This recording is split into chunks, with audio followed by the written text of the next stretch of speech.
is going on, everybody?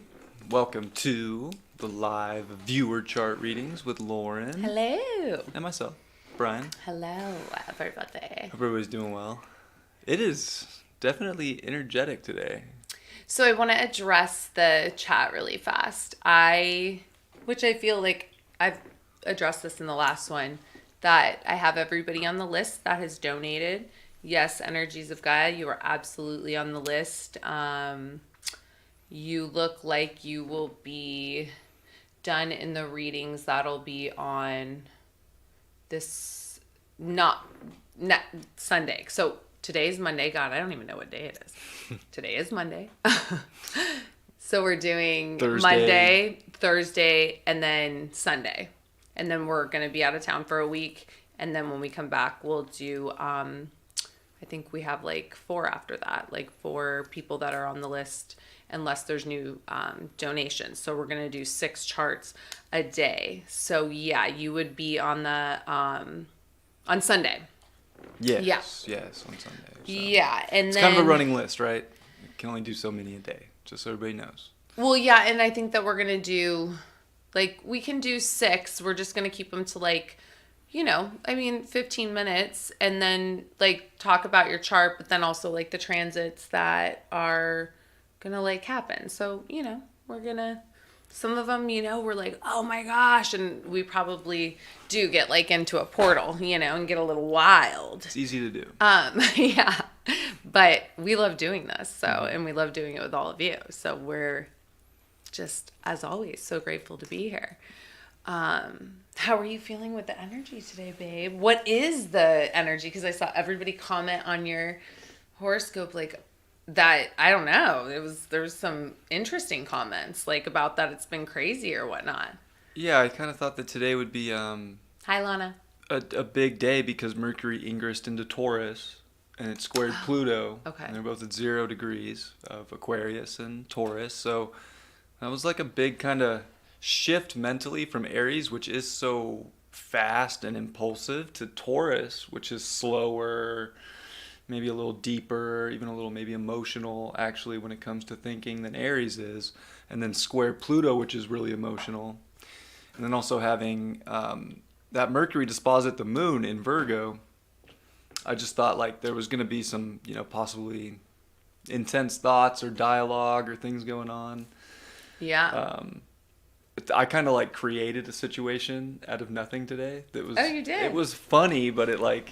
And it was all meant in good spirit, but it was Discord? very, it was in my the gaming world. Some of my friends that I chat with, that I play games with, but I like started like a trial. I told some dude I was giving him a subpoena, and I was coming after him, and he didn't like that. No, he did. We were joking. It was just really funny, but it got intense. Like we both like played it. He's a Leo too, so he loved it. He was playing along real well. So it was just funny, but like I don't know, not like a type of conversation or kind of like getting in like that I do on a daily basis. So I was like, wow, that was kind of funny how that worked. It was very Mercury square Pluto. Yeah, like it just happened. Like, and then I like thought about it and I was like, oh, this is a very like Mercury square Pluto, like, and then actually it ended up in a bet. We have a battle that we're going to do tomorrow. Oh. A 1v1 battle. So we're gonna go out. We're gonna take it to the court, if you will. Somebody's have to pay the debt. But I don't know. It's just funny. Wow. But I mean, other than that, I felt pretty good today. I got a lot done. Yeah.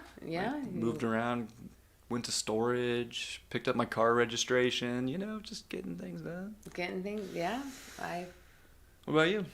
Oh, the dentist and taxes. So it's been a very Saturnian day. Well, taxes are Pluto. Taxes are Pluto, Scorpio, 8th house. Well, it makes sense. Aries is the ruler of May 8th. So it is so interesting that Aries is the ruler of May 8th and it always falls in tax season. So, it's funny, too, that Taurus just falls during tax season, right? Mm-hmm. Also. Oh, yeah, right at the... Right at the end, so You'll be Yeah. filing for extensions, trying to hold on to their money. Like, no, I'm not. Oh, no, no, I know. I always no. forget that you can file for extensions Yeah. because I've never done that. Mhm. But yeah, I mean, right. So, How's everybody else feeling with the energy? How is everybody? hopefully. How was the doing weekend? good. Did anything? God, where's the? Everybody keeps talking. Oh, every astrologer keeps talking about full moon Libra and relation. I mean, it's like, what else can Libra be besides the relationships?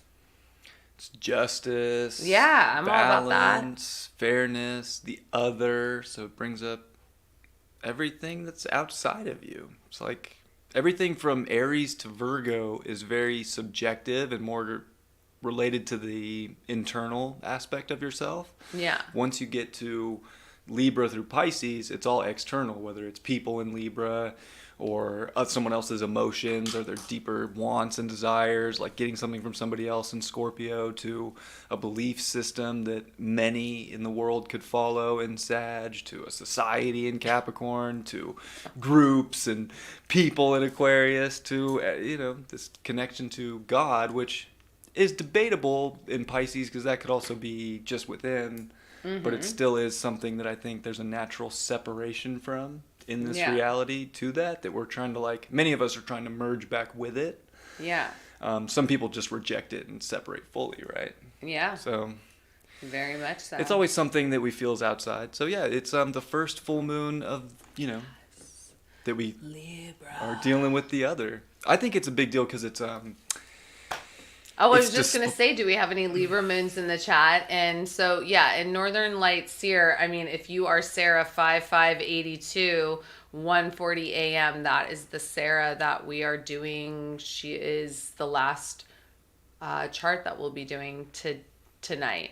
It's Lainey, Jazzy, David, which I believe is Jazzy's husband, Red, Jerrin, and then Sarah. So if that is you, Northern Light, there we go. Libra moon. Oh, AP, Libra moon. So yeah, obviously there'll be, the Libra moons are getting that full moon. Yeah, it's opposite Chiron. The sun will be conjunct Chiron. It's going to be about aligning, I think, with also the relationship to our own healing that we do. So yeah, it's a lot of things that we build relationships to, whether it's our own self and our journey or the people around us, but it's trying to, I think, elevate the consciousness of the healing within us, and hopefully the healing we do within ourselves reflects in the relationships that we take part in, and that we can maybe release with a full moon and kind of let go because things are so heightened, maybe a sense of some wound that we project onto people that doesn't need to be a part of that because we've resolved it in ourselves. Absolutely. And then Venus is the dispositor of that, and it's in Taurus, so I think that a lot of it is the relationship to self that's important. And then even Mars dispositing the sun in Cancer, which is also disposited by the moon, which is full in Libra. I think that's quite interesting too. I think Mars in Cancer plays a bigger role than we could ever imagine, and it's in fall position. So it's like we don't really want to lead with the emotion. I feel like we still want to be heady, and I think that this is like a really good time to instinctually, if you feel something, it's probably very, very true. Oh yeah, and I guess Mercury isn't. Yeah, it's in the Andromeda Galaxy because that's a big. It's at zero Taurus right now. Right, but I did post that on Instagram about how Mercury. Well, the Andromeda Galaxy starts at 28 Aries. So, and then obviously there's many fixed stars that go through that to Taurus. But this weekend has been like a portal AF for me. Like, I feel like I've been it is like my DNA is changing. It's just funneling in crazy. Yeah, whenever I leave you alone or when I wake up in the morning and I walk out, she's always on astro.com or some book in her hand. I'm like, oh. Oh yeah, I went down a fixed star rabbit hole. Really got wild, and I was just like, oh my gosh, because not only like sure the placements in my chart, but then I'm like, oh my gosh, I know somebody that has this and this makes so much sense. Like, I mean, really for me it's like other people, but like it just makes so much sense. Yeah, is it at 16 degrees of full moon? Okay, it's not on my Jupiter Saturn, but I'm all about justice and balance because my Saturn's there. Well, my Saturn and Jupiter are there. So, I mean, I have a Libra, and my progressed ascendant is in Libra, but not at, I think it's at 7. Actually, my progressed ascendant is Let's look at on the my chart. natal Jupiter and Saturn. I wonder what that means. I might have to put this crazy hair up. I just don't know. Then I won't be touching it every 5 seconds. I'll just be very bohemian. With a clip and all. I have 4 Libra placements, yeah.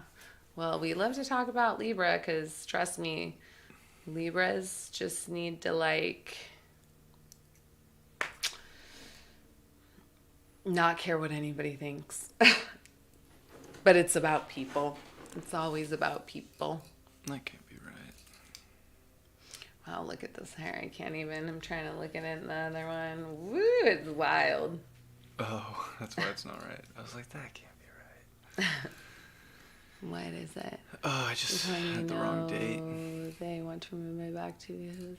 Oh, yeah. I gotta get something done with my teeth, but, you know. It's this this 8th house for me is like, it's just like, oh God, it's gonna be money, money, money, money going out. Going out. What is this? This is the chart of the full moon. Sun Oh, Chiron. here we go.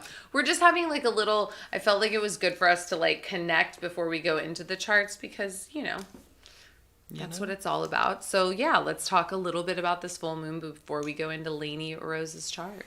Yeah, kind of like what I mentioned. I just think that opposite Chiron, Sun with Chiron, it's even past Chiron. So I think this is really learning a release here of the way we relate to our own identity, our own wounds, these things that hold us back, that disempower, things that we disempower ourselves with.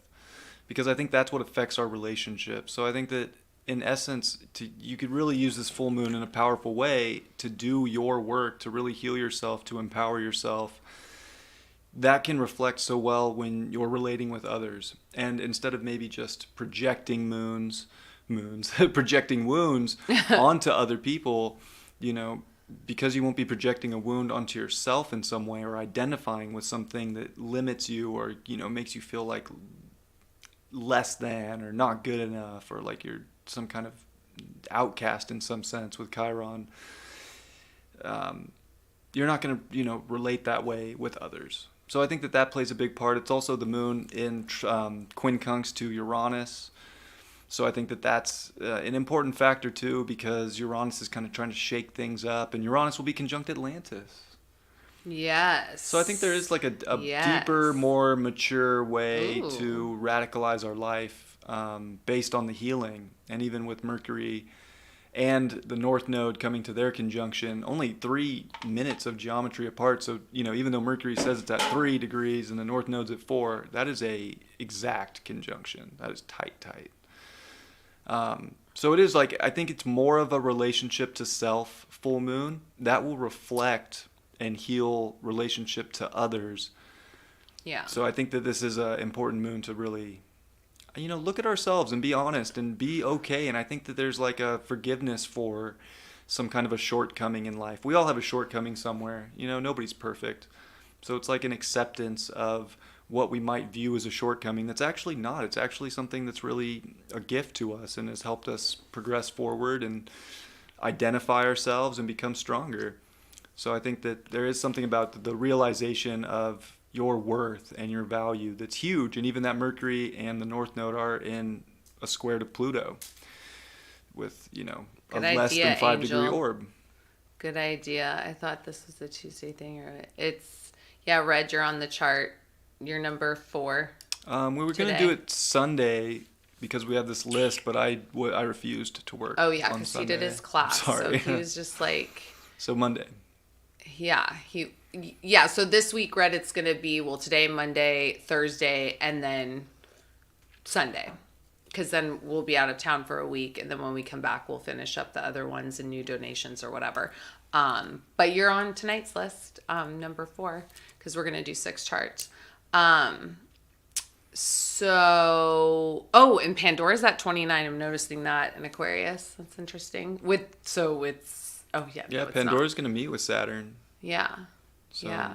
In Pisces. I think that there is something mystical or unseen or beyond our, maybe conscious understandings of the box that we are opening in our lives right now and shifting into. I think that's very potent. What is it going to mean? I don't know. I don't know what's in the box. I really don't. But I feel like there is a sort of a responsible way about opening this box into the unknown. And maybe it's about dedicating more to the mystical side of us that understands our healing, that understands how to relate based on self-improvement, self-love, instead of maybe just a projection onto other people. And even that Pluto and Aquarius thing, like we're having to kind of redefine how we relate to people. Like the deeper essence of how we merge as a collective is going to transform, and maybe we're starting to feel that already. And Aquarius can't even innovate or do anything cool unless it finds itself first. That's why the 2 waves of Aquarius are, separated. You have to find yourself before you can just do the collective thing or have good, outer self or, other person relationships and connections in life. So I think we're all going through like a deep rediscovering of our own individual frequency. And what, we're trying to figure out how to understand the best part of that and like what the most valuable essence is. And Mars and Mercury are in good aspect here. The North Node, Mars are in good aspect. Mars is disposited by the moon. Mm-hmm. I just think that Mars plays a big role in this. And there's a release that needs to happen, but also like a taking at the same time. Like a taking of that physical sense of life and of your sense of self, and being able to identify it on an emotional basis so that you can act upon what is necessary. Like I do think there's action needed, and there's like I feel like there's gifts in action too. Mm-hmm. Even with Jupiter and Aries, like there's something beneficial for everybody that wants to take action in their life right now, but they have to be willing to change. They can't be scared of it. At the same time, if you feel like you need a change, could be different. Some people might not feel like they need to change their life, and that's perfectly okay. So it's more of a individual thing. It's more of an individual thing. Like if you feel like you need it, now's a great time to stop holding on to this deep sense that you couldn't possibly do that when you feel like it needs to be done. Yeah. No, and that's Atlantis and Uranus. That's anybody that has Taurus placements close to that should be like, I don't know. It's definitely, past life I feel like influence. It's bringing you back Yeah. to like what you knew back then. If you were there and you feel like you have resonance in that time period, you could be remembering how that worked, how you found all the beauty in yourself back then because of your knowing and your connection to something maybe much more powerful, much more feminine, in a sense that it's openly willing to receive what the universe was giving it to create with it. Because in my, from what I know of Atlantis, they were harvesting universal energy. They didn't need to charge for oil or electricity. These were naturally abundant things that everybody had access to because they knew how to channel that energy. And then the fall.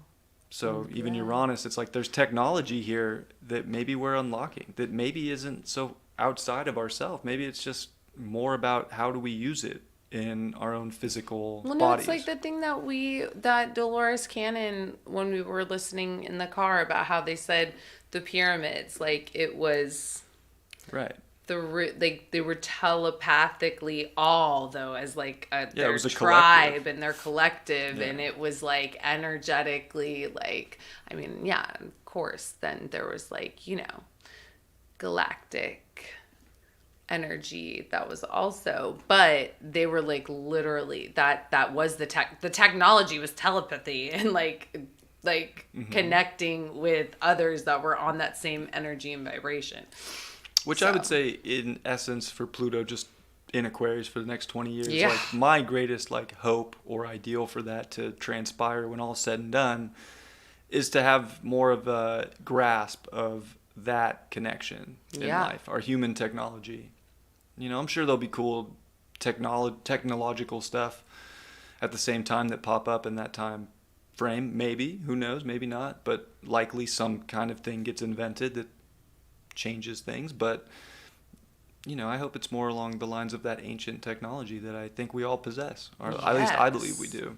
I hope so too. Oh my God, Lucy is at 11 Pisces. Jeez, it's on my Venus. Oh no. Gosh, Lucy. When did you enter Pisces? Right after God. Saturn did. It's like my life.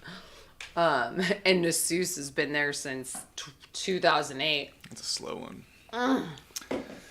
All right. So, Without further ado, yes, and congratulations, Lana, as should we cheers with our vapes, that Lana, it's been 47 days that she hasn't smoked. congratulations, Lana. Cheers. I ran out of Juul pods, so I'm using one of these. Oh, yes, he's converted to this. This is our one vice until it's not. And It's not the I guess same. the universe will, Yeah, maybe it's just I guess. time to move on. I don't know. Yeah, and I agree with the whole teeth thing. Bryan and I were having that conversation that you're not supposed to pull your teeth. And of course, it is like all connected, right? It can totally throw off alignment. Like, and not only, right, of course, like the aesthetic like part, like it's not good for your mouth or jaw or It'll whatever. change the way you chew, Yeah. and you know that could But I change. think it makes the muscles work differently. It might not be Yeah. a bad thing. Maybe some people do just fine with it, but No, but I do think it's very that Saturn. It's like, yeah. Oh, kind I of know. want to maintain the structure as long as you can. Right. But if yeah, you I mean, will. right? I guess if you don't have a choice, Yeah, then if you don't have a choice, you don't have a choice. Then yeah, you got to pull that mother. And thank effer. God we're humans. We're super adaptable. Like if they're very like, you got to adaptable pull things. your tooth, or you're going back home. You're done in this lifetime. I'd be like, that's a hard one, but I'd be like, yeah, pull the tooth. So I mean, you know, sometimes we don't have a choice, but if you do, I guess to get it fixed or repaired. And on that note, we're going to do Lainey's chart. We've just been having all sorts of chats today. So hopefully we got it right. I think I wrote down as she did. It was February 22nd, 1987.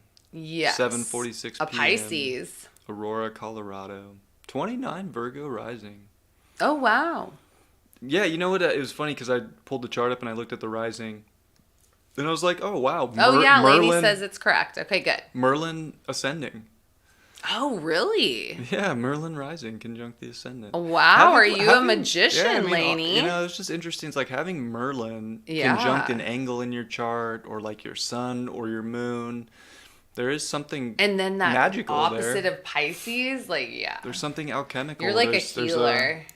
There's wizardry, if you will, or maybe even a witchiness, but Yeah. something special. And maybe, you know, there's Like something you have too about magical Merlin. powers that you can unlock. You know, you could call on Merlin. Like maybe he's a guide of yours. You know? Yeah. I don't know if you've ever resonated with that or not, but Oh, God. I love Merlin very energy. possible, especially in the 12th house.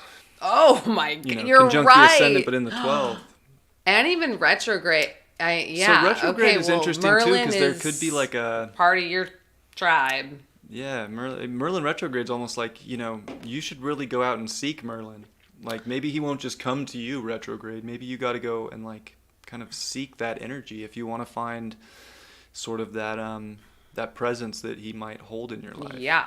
Also, just for fun, I happen to know that Stevie Nicks had Merlin conjunct the ascendant. Oh, that actually makes So, a lot of yeah. sense. Just kind of fun to Yeah, bring because up. she just had her own, very unique, like, That was an Aries. kind of like a bohemian, you know, but right, just so talented. No, that is Merlin rising. Yeah, I haven't even seen that before. That is, love it. Yeah, it's That's- square your moon. Square your moon, Uranus conjunction. I think your third house is very interesting. I mean, look, basically when I look at your chart, you're a Pisces. You have Mercury retrograde in Pisces. You have the moon in the third in Sag. There's a confliction, I feel like, and even the moon square your ascendant, which is Virgo, ruled by that Mercury retrograde. I feel like there's a little bit of a confliction about how you're supposed to think about things. Well, Like, we're and Pisces. as a sixth house, and as a sixth Right house, there. a sixth house Pisces. Like, I feel like there's Yeah. a really wanting to come back to alignment, which I think your south node, it's a part of you to like keep things sort of in order, to keep them balanced, to keep them neutral. But I think you're kind of at odds, and I think you might do this mentally and maybe not get in tune with your emotions. Maybe your emotions are kind of all over the place, a little radical at times. And even Saturn in a 6-degree orb, like maybe kind of Yeah. holding things back or trying to like keep things together so that you come across as someone who's more put together and have things in order. But I think ultimately you kind of want to be a little bit more free, be a little bit more open, and have, not such a rigid schedule, but something that you just feel like at least you're in alignment with, that you feel like your design, you're kind of calling the shots. You're kind of doing the things that put you in order. And it is very flip-flop. Having a south node in Libra, but in the first house, I mean, that's a weird confliction in itself. It's like, okay, been doing relationships for a long time, but were they only your way in the first house? Were they only the way you wanted to define them, or the way that you thought they should be? Oh my God, I've never seen this either. This is like last week when I kept seeing all the 11s. Oh, yeah. Okay, now it's all 29s, which Yeah. is an 11, but And it's an anaretic degree. what it I've never seen that. Oh my God, you have like that, is that like, I mean, 29th degree is a karmic degree. I get it. I've got my 4th house and 10th house at 29. So it's a karmic fucking life, that's for sure. Yeah, I would But agree. does that mean anything in the wheel? Do you know what I'm saying, right? No, it's I've just never how read it's anything split that up. just means anything. It's Okay, it's just a division system, It's because just- not everybody's yeah. using the Porphyry house system. Right, right, So right. if you look at a But it's just Placidus interest- chart, it's very yeah. possible that it's not 29 all the way around. I know, but that's just But in fascinating. Porphyry, which I think is a very spiritual chart system, it represents the Trinity, the mind, body, the spirit. There is something there to that. So I think, yeah, the Karma and Mars conjunction in the 8th house, having Karma in the 8th house, I feel like is very karmic. You have Vertex Jupiter in Pisces, so you in the 6th house, like I don't know, you must have like, yeah, exactly, like conjunct your Vertex and your Jupiter in Pisces, like Jupiter's home sign. Okay, first of all, I just have to ask, like last year, well, it's in the 6th house, but almost to the 7th, right? Like, It's I conjunct don't the know. descendant. You had to have had like some type of, and then I don't know, even in 2018, I mean, is her Venus at 20 cap? Yeah. Pluto was on your Venus like for a long time back in, I mean, are you 2018, married? 2019. Are you in a relationship? Or did you have any like fated moments in relationships in the past, like, I don't know, 5 years? Last year was the hardest. Yeah. year. Oh, I agree with that. I know everybody said Last Jupiter year, and yeah, you had Pisces Jupiter, was going to be Venus, so amazing. Jupiter, Venus, and it Neptune was, with your God, for a Pisces. Jupiter, which in your 6th house, I mean, that could be a lot of things that a Pisces doesn't want to deal with. A No. lot of reality-based Like stuff. taxes. I did not want to deal with that today. A lot of little intricacies that maybe you don't want to focus on. Because having a Mercury retrograde, you don't want to just focus on anything. Like, you really So want her to Mercury's focus in the on 6th a too, more, is she like, your Mercury Mercury? wants to be really abstract. It definitely wants to look outside the norms, outside the traditional ways to Yeah. kind of see, like, well, what else is out there? And it can get lost, and it can, it's beautiful for different areas of channeling or art, but, yeah. maybe in school that was really difficult for you. Well, and Lainey, you also, she said she was in 3 car accidents and her boyfriend left her because of it. Well, yeah, Oh, wow. Did you prayers, end love, up- and light to you, but obviously that boyfriend, yeah, that was I don't know. I mean, not in alignment. I mean, and listen, we're Pisces, so that shit can always come back. Oh my gosh, look at 111 views and 44 confirmed views. 44 and 111. We are in alignment with the masters, everybody. But yeah, I mean, and Pisces already like Saturn was in your 12th house too. I mean, we've been going through Saturn in the 12th. So that is like, that is a Saturn in the 12th moment. I mean, it's very sixth house too, especially if you ended up in like any kind of a hospital for any of those accidents. Pisces and sixth house, you know, having to because you got a lot of get things put back together maybe if you needed to. I'm so sorry to hear about your car accidents. Yeah. Jupiter's also a co-ruler of your 7th house along with Neptune. So having like Venus and Neptune messing around on that and going through Pluto and sextile to it, it definitely could change. Plus relationships, you have Pandora's box conjunct your descendant, like exact. Oh my gosh, so relationships are always going to be opening some box in your life, probably very karmically. I feel like having karma in the 8th house, like the people you merge with, and then having a south node in Libra, the people that you relate to, and you know, there is something important about these. It's maybe you think that everything's going to be a certain way when it gets to relationships, or even Venus in the 4th house in Capricorn. Like maybe you really think there's a long-term future with these people, with things that happen, and then all of a sudden this box that you opened with this person comes out, and it's like, what? I didn't know this. I didn't know this was in the box. I don't feel safe. It's a scary. You know? It's not a Jack in the Box. It's a scary. You know, I don't feel safe. I don't feel comfortable. So that can be, you know, something a little difficult. Well, it changes, Lainey, when you know, like, listen, because I can say this because I'm a Pisces. So, yeah, of course, I think everything's going to be a fucking dream. Okay? Like, it's literally going to be like The Notebook. And, like, I always say this, The Notebook and 50 Shades of Grey. And, you know, we're going to live happily ever after. I mean, that's...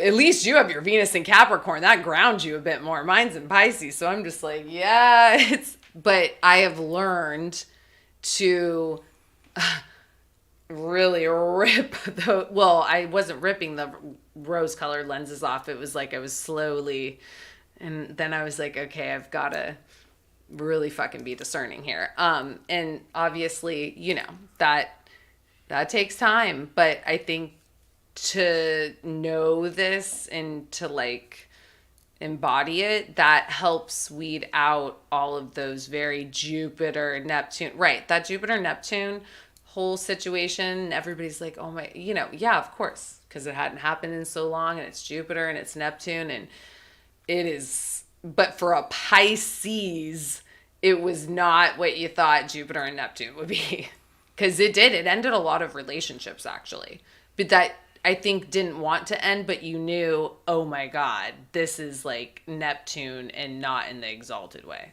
And Jupiter was amplifying that. Jupiter amplifies everything. If you were single and met somebody, maybe Jupiter, Neptune would have been like, oh my God, I met my soulmate. And now they might be like, uh-oh. Yeah. So this is what's so hard about these planets, because it's like they're the benefics and everybody waits for these transits, but then everyone will talk about, oh, well, yeah, it's a great energy, but be really careful. It's like nobody fucking wants to hear that. The exalted Neptune is the exalted Venus. Mm-hmm. So it's like you should never have to think that everything's an illusion. I guess you just have to be discerning, because it is a higher octave of love. So I hate when everybody's... Love takes faith. Yeah, and Neptune is faith. So, I mean, I don't know. Maybe sometimes you have to go for the illusion to then, you know, but right. Then how do you know if the next one's not going to be? Well, it's like how you get through disillusionment. How well you can understand that maybe because you believed something or had faith that it would be something, and then all of a sudden maybe there was a disillusionment of the ideal that you had or the vision. Right. And it was probably a projection too, because we always have expectations. I mean, everybody's got expectations, which that is the biggest... I mean, but how can you not, you know? It's like... We're supposed to. It's good. Right. But that is... It teaches us. It's part of our desire nature. We all have a Mars. We all want something, and then it kind of goes into an expectation of different things, and it's how we learn, you know? I mean, I love it. Like, the pattern apple will be like, with my sun and my Mars, they're like, you're looking for a person that is like thinks the same way you do about love, or it's just this like dream. It's like, yeah. Yeah, and they're like, and then you attract it's like, oh, this person's dark. This person might be a criminal, and it's like what you. So that is, I mean, I don't know. This is probably a lifelong journey for Pisces. It's like that is because when you're in your Pisces energy, God, it's so beautiful. It is Venus Neptune, and you're like in that. So when I guess but I don't know. I'd rather almost stay in that than be in like Saturn shit all day. I'd rather be like, okay, I'll take Pisces a Jupiter Neptune. Yeah, that's where I actually feel at home. So it's like maybe everybody's lying and deceiving me. If reality gets too hard for Right. Pisces, they'll escape any way they can. Absolutely. So I feel you, girl. So, yeah. So there's just a lot. You got a strong Pisces in your chart, right? Jupiter's very, very strong in your chart there. It is square your moon, square your Uranus. So I just think that, I don't know. I feel like there's a little bit of a distrust in a sense when it comes to like your intuition. Like I feel like it's squaring, and then the moon squaring your ascendant, Jupiter opposite your ascendant. You have an inclination to kind of like weigh a lot of things out or be really analytical about situations, maybe with people. And I think that, your intuition's like showing you the future with Moon Uranus. It just, Yeah. it doesn't look that way. Like you're Pluto in the second house. Like you desire deeply, whether you know it or not, safety and security. You want to feel safe, and you'll do anything you can to acquire what you need physically to keep you safe. But it's not so much about the physical. It's more about the emotional that keeps you safe.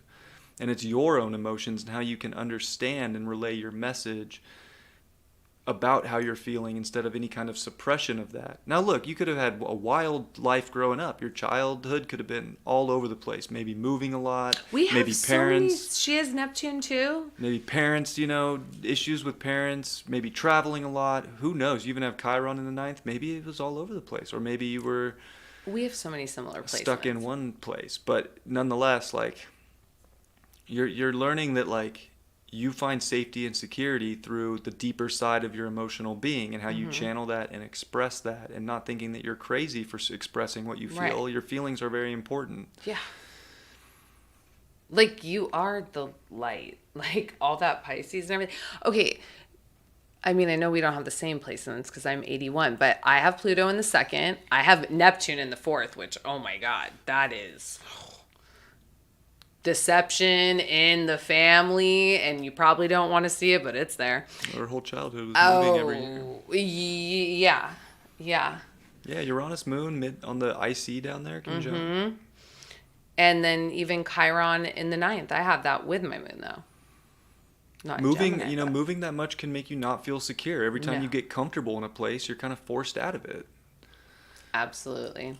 But I think that's part of it too, is it's okay to move. It's okay to do different things. Safety and security is much deeper than just where you call home or what's going on there. Even though I think that's something that does make you feel really good. It makes you feel like everything's structured and put together right.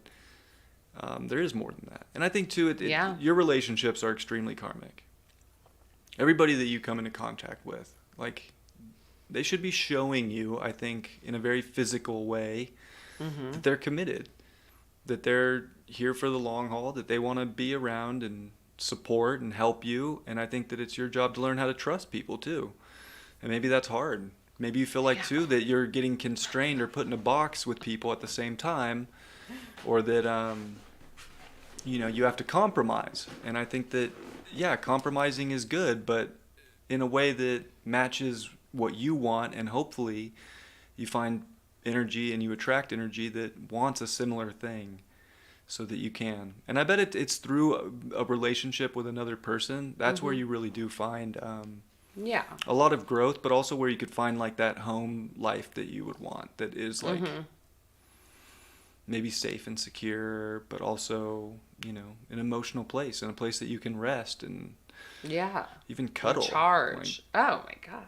Venus, Venus in in Capricorn does like to cuddle. Yeah, I would think and that. And in the fourth house, it does. Yeah, of course. Venus in Cap's not a bad placement. Venus in Capricorn wants commitment. It wants something that's the real deal, long term, stable, We were reliable. just out with our friends yesterday, and he has Venus in Cap, and she has Venus in Pisces, Shannon and James, and Yeah. she's just like, yeah, that Venus in Cap, because it's slow, and it's like, right, a Venus in Pisces. It's going to go like, through the procedures, it's going to go through yeah, the process. And I yeah, mean, I think you do need to go through the process. I think it's probably not easy for you to just open up necessarily to anybody.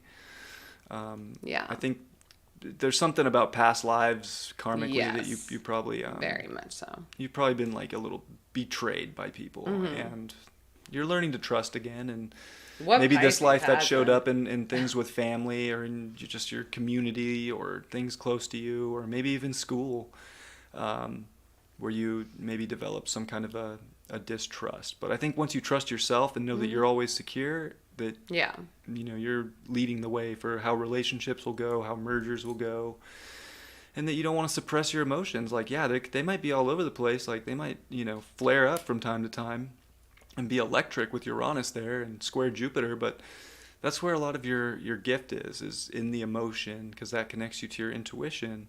oh And yeah, it's like being able to express that intuitively in a way that does make sense to people. So like bringing words to your emotions. I think the more you learn how to do that and trust that, you're saying it right, at least in your own way, trust yourself that you'll say the right thing. can we look at our transits really fast? Yeah. Like for just then we can give you a little insight into that. I was gonna say something about, and you're an empath, Lainey, so of course, right? Like empaths attract people that need healing. So you just have to be discerning if as a Pisces, right? Like you have to be like, uh-oh, if you're feeling drained after being around somebody, you know you're not in alignment. Yeah, and you've been It's dealing like, with Chiron on your North yeah. Node in your seventh house. That was probably part of the relationship stuff that you went through, and having to go through, accidents and like things that actually did, like, that's right, because Chiron is in Aries. maybe Oh, become yeah. not even just physically wounding, but Yeah. wounding to the relationship. I mean, these were moments Yeah. where you're finding more strength It's and on your North independence. Node right now. That might seem like the hardest year of your life, Yeah. but like this is what builds resilience and strength that I think that you came here to find, instead of just things being easygoing or safe all the time. You're here to like learn to be in relationships, It's Chiron. but It's in totally Chiron. ways that you're constantly identifying yourself through the relationship. Yeah, no, this healing. is a huge initiation and like very healing. This was meant for you to heal and really step into like I mean, like you said, you're already in that, but like to really fully like step in that and not be scared to like let go of anyone or anything. And like then the right energy does come to you once you actually are out of that energy that's not in alignment. And I know people don't like to trust that, but trust me, when you, especially as a Pisces and all of that Pisces you got going on in that 29-degree ascendant and descendant, like, yeah, 'cause this is going to be a theme your whole life. We're just, right, people are going to be testing you and coming in past lives, and this is a moment where you really take all of that healing and wisdom, because that's, Chiron, but yeah, on your North Node, and it's on your Eros right now, or it will be. So it's like you've gone, yeah, absolutely. The last 2022 was, and I feel you, girl. I wasn't going through Chiron stuff, but I had to let go of a lot. But once I did, changed my life. So Yeah, and you got Saturn on Trusting your that. sun right now, 3 degrees. yeah, And it's going to retrograde back over that spot. So you're in like the next year here where leveling these up. are big grow up moments in your life. You haven't had Saturn on your sun in 30 years. So like, I know you had a Saturn return not too long ago, Yeah, but this is another like grow up moment. I think it's a grow up this is both- very healing. both in a Piscean way, like very 12th house, very spiritually, but it's also a Yes. grow up in how you Yeah. act upon that in reality, what you do put into your reality, how you change your reality, how you And what do do you the things deserve? to kind of make the magic pop, because you're about to have Neptune over the next 2 years on your Neptune, on your vertex. So I think you need to take responsibility for what your reality can be, what service you want to provide. What do Oh you my want to gosh, do yeah. day in, Neptune day on your out? vertex is going to bring in some type of a very spiritual connection. Yeah, I mean, look, and these things can feel very far out. Like you could feel very Yeah. like, what am I even thinking right now? Where am I? Yeah, I mean, it What could have I definitely been feel through? like a dream in many ways, like a really weird You big could feel the divine has dream. left you and they have not. They're actually wanting you to trust that what do you deserve after all of this? Like, how are you moving forward going to let people be in your energy, come at you, and treat you? Like, that's what it really is teaching you. 100%, and especially in the seventh. Like, what is your, do you know your worth? Does Lainey really truly trust and know her worth now? With anybody that's coming in from this moment on. You know what I mean? Like, that is with all that healing and everything you've gone through, sure, on the physical, but really, all that physical stuff happened so that you had to be like in an uncomfortable place to really go within and heal and transform and really alchemize all those emotions and everything you were going through. And that is the healing. Yeah, and Pluto's in your fifth house now, so it's done with the fourth. So I Yeah. think that this is like Saturn kind of coming onto your sun, Jupiter getting aspected by Neptune, and even Saturn in the next 2 years, to where this is like you're putting the final touches on your foundation so that you can really build up from Yeah. here. So that you can really build up and, use the Piscean factor within you, but also ground it and, Yeah. make sense of the magic that you possess, right? Because you got a lot of Figure out it. some way to channel that into something that's, I feel Even like it's almost creatively. important, something that like feels important, that's something beneficial to not only yourself and others, but something that you find happiness and joy in doing. Yes. And I think Pluto's going to kind of be like, hey, you got to remember how special you are when it's in the fifth. You got to remember how creative you are. Yes. You got to start bringing some of these deep attributes out that maybe you've been disconnected from for a long time. And you don't want to force those away. Oh, so Pluto just went in, so it's on her 5th and 11th act? No, it's just in her 5th. Pluto in her 5th. Yeah. Yeah, I just finished that up, and let me tell you, it was life-changing. And it brings people, it definitely brings romantic connections, but it also is like, very, and it's people, because it's Aquarius, but it's also, I mean, it's a 20-year transit. So you're going to go through so much transformation in your 5th house. Creativity, children, romance. It's also the house of affairs. But, like 5th house energy is amazing energy. So you're going to really be involved in a lot of, what is that?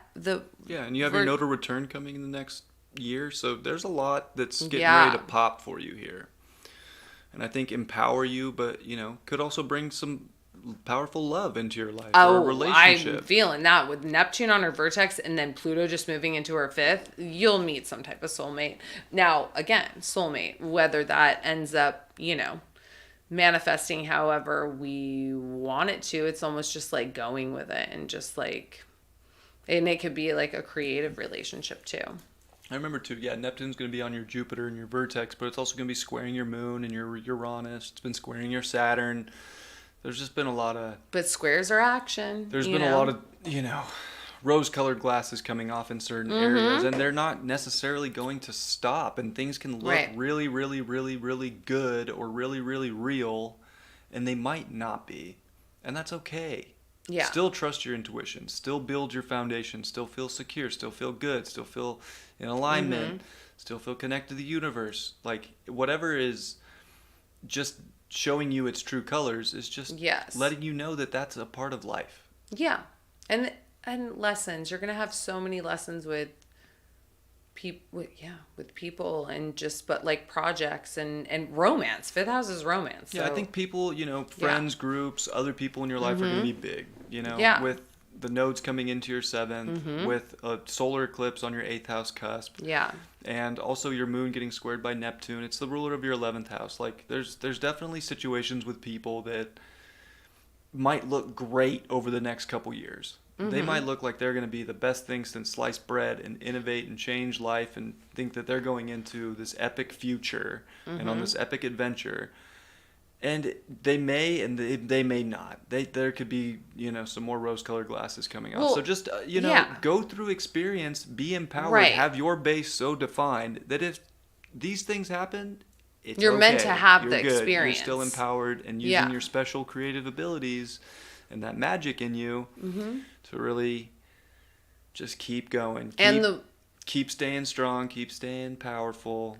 The people and places and all that you really do, like, you get this like hit, like, yes, I have to go there, right, regardless of how it manifests. But it's like, we could just use such a basic example. You're on your path and you're spiritually, like, you're helping people, doing whatever that is that you do. But like, if your energy is like, sure, like, you like to go out and have fun or whatever and socialize, and then you meet this great person, but if they're like, so deep in, like, if they're a drug addict or, in addictions to other things, it's like, don't think, oh my God, I can change this person. Just be like, okay, right, that is not in alignment now, and I got to keep it moving. Because that's just like an example of what, like, rose-colored glasses that you don't even really need to take off, because it's like, is it in alignment with your energy? You really should only be going towards things that you really feel in alignment with, and not like saving anybody, because that'll be a theme, where people are going to want to come in and, they're going to be like, Lainey's magical, and you're going to have to, yeah, just be discerning of it. But you do have a lot of, like, beautiful energy that's coming in. So Well, we should probably move on. keep us posted. 'Cause we could talk about this. Oh, yeah, forever. all day, right. So keep us posted, Lainey. But yeah, you have a lot of beautiful energy. Jazzy, 12/23/93 at 5:26 a.m., Aurora, Colorado. Is that correct? It's Medford, Oregon. Or yeah. Yeah, it's good. Yeah, Medford. What did I say? Aurora, Colorado. Yeah. Oh, Medford, Oregon, right. Is that Mystic Bloom, I believe. Jazzy. Yes, Lainey, just you've learned those lessons. So now it's like, get what you call in with Neptune on your vertex, what you deserve. Okay, perfect. All right. Well, Jazzy, take it away, babe. I'm going to use the ladies' room. I'll be right back. So start. Well, you got Pluto in the 12th. It's very, very interesting life having Pluto in the 12th. Very interesting soul that's gone through a lot. Maybe it could have been past life of suicide. Maybe it could have been addiction. Maybe it could have been jail, imprisonment. Maybe it could have been just spiritual enlightenment. There's a lot of different ways that it could have gone. And it's hard to really know unless I talk to you, to be honest. But this is usually people that have a deep desire within their soul to really merge back with Source. It's closing out a huge, huge cycle. You also have a conjunct your North Node. It's only 6 degrees, which, even though they're in opposite signs and houses, there's a lot of focus, I think, to go towards 12th and 1st house, which is a little conflicting because the 12th house kind of wants to merge back with energy that it doesn't really fully understand unless it really taps in emotionally, and the 1st house is very identified and it knows it, but it's in Sag. So I think that, like, faith and belief in the universe is something that's just crucial for you in this life and something to identify with. When you pick your belief system and stop looking for different facts or different things, or always looking for something or some other person to come through and give you a piece of information that you might need, but really trust your own connection, it goes a long way. People with Pluto in the 12th, again, extremely psychic, extremely intuitive souls, have intense dreams very often, visitations in their dreams.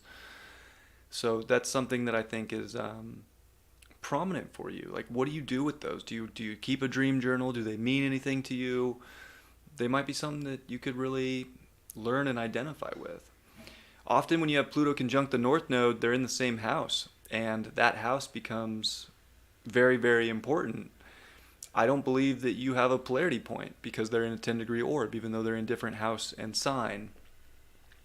So I don't necessarily think that it's about doing some kind of work or selfless service or coming to some humbling point for you. I think it's more about being a really strong person, a really strong individual within your faith, within your beliefs. And, it's often with, Chiron in the ninth, your faith could be tested at times. Maybe you were told to do something else. Maybe somebody else wanted you, maybe it was family or wherever you were, grew up that wanted you to be maybe religious in some sort of way, or maybe some distrust of spirituality and religion at an early age. Because it was likely that there's some kind of a past of a martyrdom in that situation. So I think you're kind of coming back in this life to really get close with God, have faith, aim an arrow in what you know inside is your belief, your philosophy, and identify with that and go on that adventure, wherever it might take you. I don't think you need to play small ball. I don't think you need to think too much. It's really more, I think, knowing that you can make any change you need as long as you believe in it, and knowing that your beliefs are factual to you. And especially with Jupiter in Scorpio, which is your ruling planet, and also disposits your North Node. So I think your Jupiter is extremely important. It's like, how deep can you go? And maybe understanding people, maybe connecting deeply with people, understanding the deeper hidden truths. Like, have you looked into alchemy? All these different, we talked when we first started the show about energy harvesting. Have you ever gone into some of these crazy deep look places? at her. We're Jupiter Juno. Her Jupiter's on my Juno. We're soulmates, Yeah. Jazzy. Like, I feel like you have a type of shamanic sort of energy to you that can really progress things forward, but you have to really believe in yourself and know who you are. And you are a first house sun and a Capricorn, and Mars with your sun. You have the vertex on Sirius in the 8th house. Like, what? You even have karma with your sun and Mars in Capricorn. I feel like there's got to be like a process that you look for. Like, things have to they just take time. Maybe it's that time now. You've had all these huge transits go over a lot of your Capricorn placements, most of your placements, right?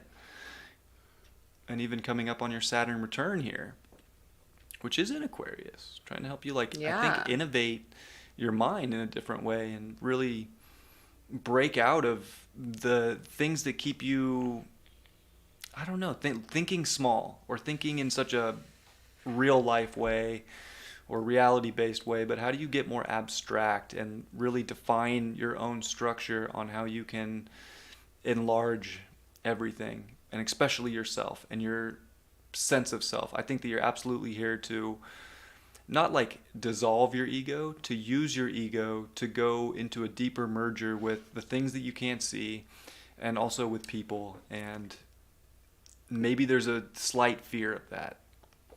She is going to have Saturn on her Lucy in the 3rd house. Wow, what is that going to manifest as? You might be telling some people I don't know, in the 3rd? Well, yeah, that... Saturn and she's Lucy. She's having her Lucifer return. Yeah. And Saturn with that. And Pisces, so it can be, Lucy's a fallen angel, so, it's it can be he was telepathic and all that. But with Saturn there, that's so interesting in the 3rd. I think that, you would be holding back a sense of yourself that does need to come back if you're restricting things that need to be said. You won't anymore. I think that there's a lot of authority in the way you can speak right now, or learn or take in information. You want to use that authority and not look for the authority to show up, and to not use it in a way that's just trying to sway everybody into some way of thinking either. Like, still doing your South Node in essence, that you're understanding that everybody has their own opinions, beliefs, and that relationships might have a different philosophy of life too, or understanding of life. It's okay. And she's got her moon on, I was looking at that, the fixed star, because I went down that on Merak, which is in the Andromeda galaxy, so that's already galactic and magical AF. But Merak, Mirach, is good fortune through marriage, beauty, love, and talent. It's a fortunate placement for a fixed star, and it's ruled by Venus. So you go, girl. You got your moon there. So in the 5th house, I bet you are very creative. Like, you can go there. Because in the 5th, like, you should, I don't know. Do you make things? Like, do you do art or, I don't know, fashion, beauty, anything that's like very Taurus at a 0, degrees. So I just wanted to throw that in there with the fixed star Merak. It's fortunate.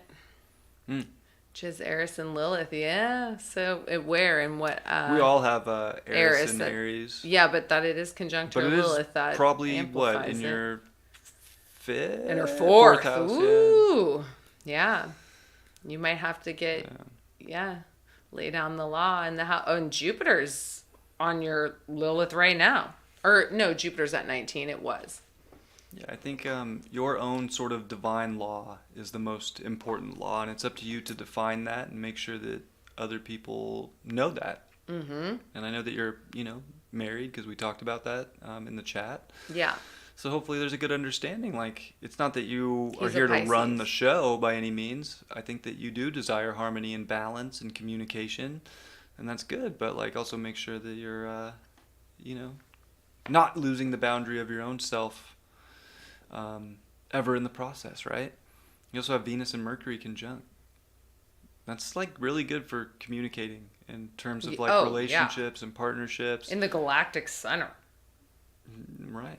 Pluto, Mercury? Speaking up for You're what you channeling value. some shit. You probably have a lot, you probably have a lot to say. South Node in Gemini with your Mercury and Sag with Venus, like, you probably have a lot to say to your relationship. Yeah.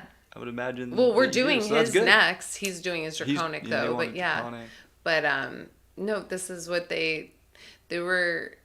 We're gonna have to do an episode where we do people's synastries together, and I know that you said that, because that would be an interesting one to look at, because you're Capricorn, he's I'm Pisces, bossy. and there was another couple that are Capricorn Pisces that I don't know if they're in the chat, but like they reached out too, and I had to be like, wait, are you mystic? But like I had to decode that on my own. But there's 2 Pisces Capricorns in the chat. So yeah. So I mean, there's nothing wrong with being bossy when it's in the used in the. No, I mean, I think you are supposed to be a little bossy. You're a 1-degree Cap with Mars exalted with your Sun.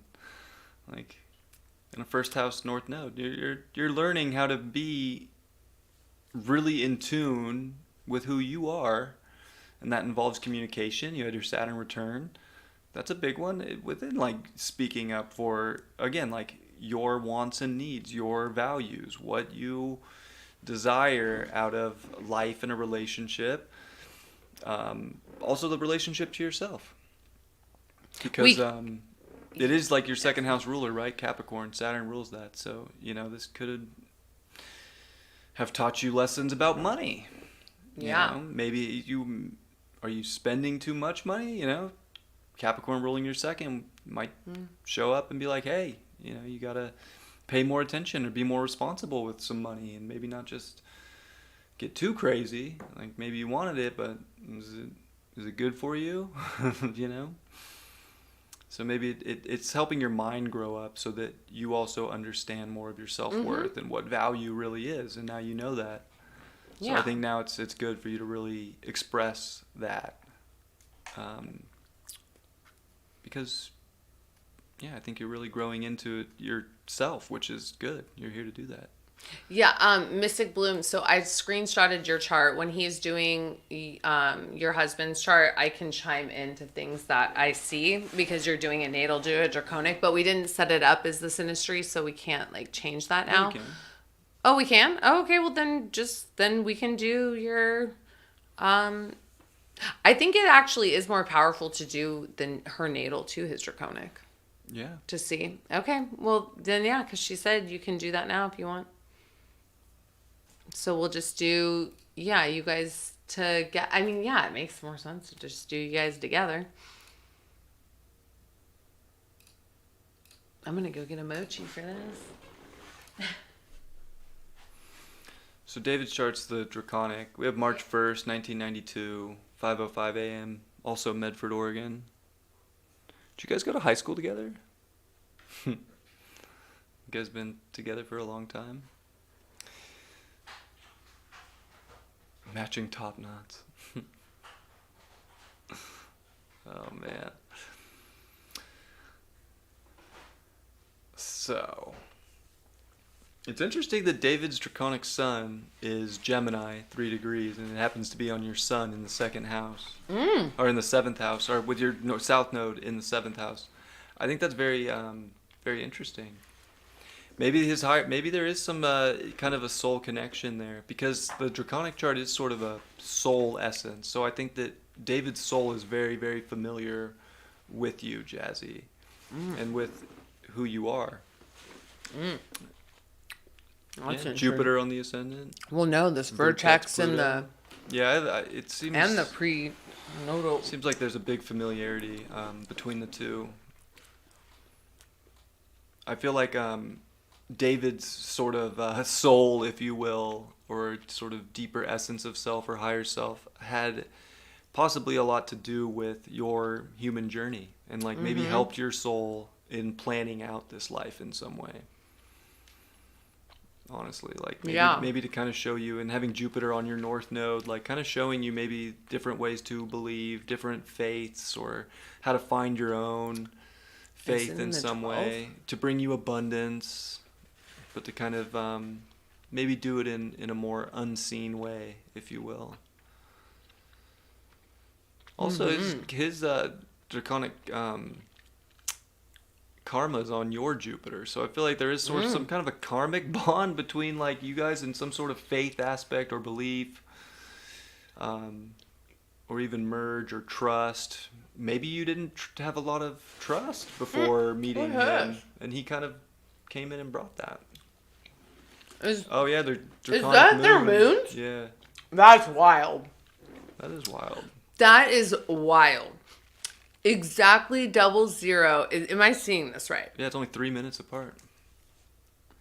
So his draconic moon at 0 Taurus on her natal draconic. Yeah.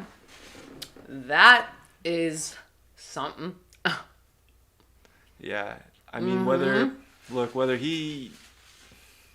hopefully he's here. I don't know if he is or not, but I think like They're probably watching together. his deeper sense of who he is and who he identifies himself is so in alignment with you. Like the way you guys value fun or romance or the relationship, it could feel like it just works. It just connects. Because it's making also a trine to your sun. His Mars is right there. So he has moon Mars, you have moon sun, and they're in almost an exact trine to each other and on your moon. I feel like there's just a very, very deep, harmonious sense that you guys, gosh, who knows? I don't know when you guys met. You would live in the same, you were born in the same town. Like, would you guys meet at birth? Like, how long have you guys known each other? Are you guys like there was some childhood you soulmates? guys definitely came together for Are you guys twin a flames? purpose. It's possible, you know. Are you guys I don't like twin use flames? that term much. But, I know, but that is what. And then his sun is on her south node, like exact. Is that correct? Less than a degree. Yeah. No, wait, yeah, It's I mean, it's there. And then vertex on the prenatal, is that the prenatal solar eclipse? Like, that's got to be something too. Yeah, I think that they have a very like faded. I really think that David's soul and her soul are definitely teams. Like they teamed Like a up group. before this Yeah. reality. They came in and they like designed something for each other. That is so wild, They that kind of moon. they On knew Maroc, too. they knew they were gonna meet in this life, and it was probably very fated. And what did All the that... draconic in the fifth. I mean, that is the house of That's... romance and Yes. love and creativity. And what did So that... it's possible that this Pisces, David, brings that out in Jazzy and kind of like unlocks the mystical sea goat in the Capricorn Yeah. and helps empower and show her who she is. And Maybe it's... that she does it too. Maybe she, because, gosh, we could run like It says his natal. that Maroc star at 0 is good fortune through marriage. And you guys both have it in there. That is so wild. Because really, because the draconic is the higher self, and it is powerful. Like in any of the stuff that I've like read, they were like saying not draconic to draconic. Like that's still powerful because that's your two higher selves, but one person's natal to your draconic, and that is like very telling, which we can see. Like this is proof. That's wild. Yeah. I have not seen that before. Venus and Saturn and Taurus trine Chiron. It's very good. I feel like there's just a lot about the value that David's, and again, this is like deeper sense of self, whether he acts it out or not. Hopefully he does, of course, but like there's something that came through to like, I don't know, get you out of some sense of, I don't know, doubt or atonement or judgment. Like, is this a healing connection? I would imagine it is. Yeah, I mean, again, Mystic Bloom, have you guys known each other for a long time? Or did you just like fatedly meet? But yeah, that is, yeah. And so even then they still have the vertex and the sun, south, and of course, sun, south node. That's going to be in our signature chart. Chiron is on my part of fortune and my Chiron is on his Jupiter. Yeah, very healing, she said. Mm-hmm.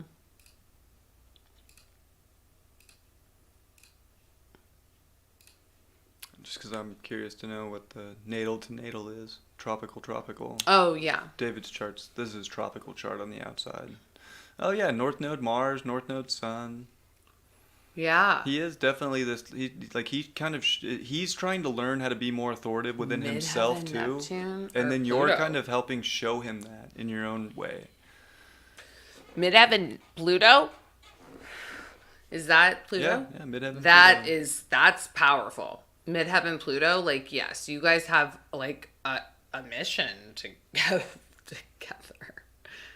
I mean, yeah, this is a soul connection. So if anybody even like watching this, I almost feel that you were meant to Karma North ask node conjunct. Yeah, I would say for us sure to do you this guys live were so fated. people could see that this is a fated soul connection. Like if people are like wondering what a chart looks like, and we're not going to throw around terms, that, because again, Isis and Osiris weren't saying they were twin flames back in Egypt. It's a deep soul bond. So whatever you want to label. Oh, they're like us. Taurus moon and an Aquarius moon that's square.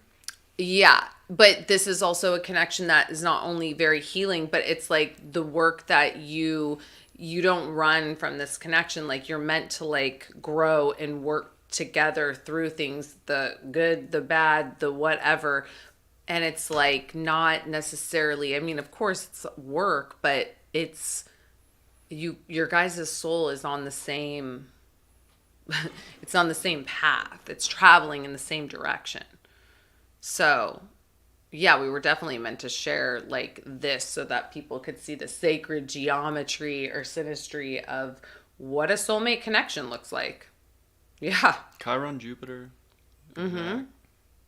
Yeah, it's funny. The Jupiter, Jupiter thing is so funny because the Jupiter, I feel like in his draconic plays such a big role with you. And there's something too about like, I don't know, the way that you both have to go through maybe feeling small at times to both enlarge who both of you are. that you guys might share together that I Yeah. think is very interesting. No, I mean, it's like, and okay, what are we on now? Natal, oh, Oh, it's natal David's natal with is an Jazzy's on the outside. I just inner, wanted to see where things fell. Still like Pluto midheaven, right? right? Yeah, which is powerful. Yeah, it's likely Jazzy is Midheavens someone are that high. helps ignite and bring something to something that you're meant to go after. And she's a Capricorn, right? So having Yeah, Capricorn with her Pluto on your midheaven, it's like, okay, like she's yeah, helping you innovate and find new ways forward. Maybe use your Aquarius to really do that. She falls a lot in your 11th house. I feel like she mm-hmm. helps you become more of that Aquarius moon and identify more with your emotions and lead with them, Moon Mars, instead of maybe just get consumed by the emotion or people kind of being like, what is going on with people? Because a Moon Mars in Aquarius can get frustrated with people or think people are stupid. Right. You idiot. And I mean, So it's like maybe she helps show you a different side. and he's gonna have Saturn on his moon. I just went through that. That is not an easy transit. Again, another initiation and a level up, and so that will be a big test to your relationship and how you guys get through that. Oh, Pluto. She already had. Wait, isn't his sun at 11 Pisces? That's Oh, yes, that's his son. yeah, So I that's know. next He's year. gonna have Saturn. Well, okay, right. It's gonna be next year, but I mean, it's gonna. Right, and he hasn't had that for a long time. Of course, he was young, Yeah. very young when that came around the first But time. regardless, when it does come, that is, yes, a test year because it's in the second house. So it'll be, I mean, an initiation of growing together. You were 3 more. years old last time you had Saturn on your sun. Yeah, you wouldn't. Right. So what happened when you were 3 years old? Is there anything Oh you no, can it's remember? Saturn's sun. I kept thinking Saturn moon. Okay, never mind me. Saturn moon's way harder than But the you'd Saturn had sun. that, and Yeah. luckily I think Aquarius moons handle Sun Saturn, or I'm sorry, Yeah. Saturn on their moon pretty well. I noticed that for myself, of course, Yeah. but also in Vedic astrology, it's called the Sati Sati, which is when Saturn comes into the sign before your moon. In Vedic, of course, in Sidereal, you have a Capricorn moon. So it may not apply to you, and the last couple of years could have been very emotionally challenging in some way. Even when Saturn was in, Sagittarius. So for you, it could have started like 2017, where you're like maybe really feeling it, and until now, where Saturn's still in Aquarius and Vedic in sidereal, but by next year you'll really be coming out of that. So they say that is one of the most challenging times in someone's life. So it is possible that you, David, have been in a challenging emotional time of sorts in your own way. However, you express that in your own Aquarian moon way, which might not be normal or something that you just flash around to anybody, but it's not always. It's you're coming out of that, so that's a good thing too. Yeah, it's interesting. It's like flipped. It's like you're the Capricorn. You're Capricorn with an Aquarius moon. He's Pisces with an Aquarius moon, but she's a Capricorn, and then with a Taurus moon. So yeah, it's interesting. Mm-hmm. Yeah, because an Aquarius moon in Pisces, I don't know. That might be like even more. I think I have Saturn squaring my ascendant and Pluto squaring my moon. Well, yeah, Pluto square your moon is not that. Yes, well,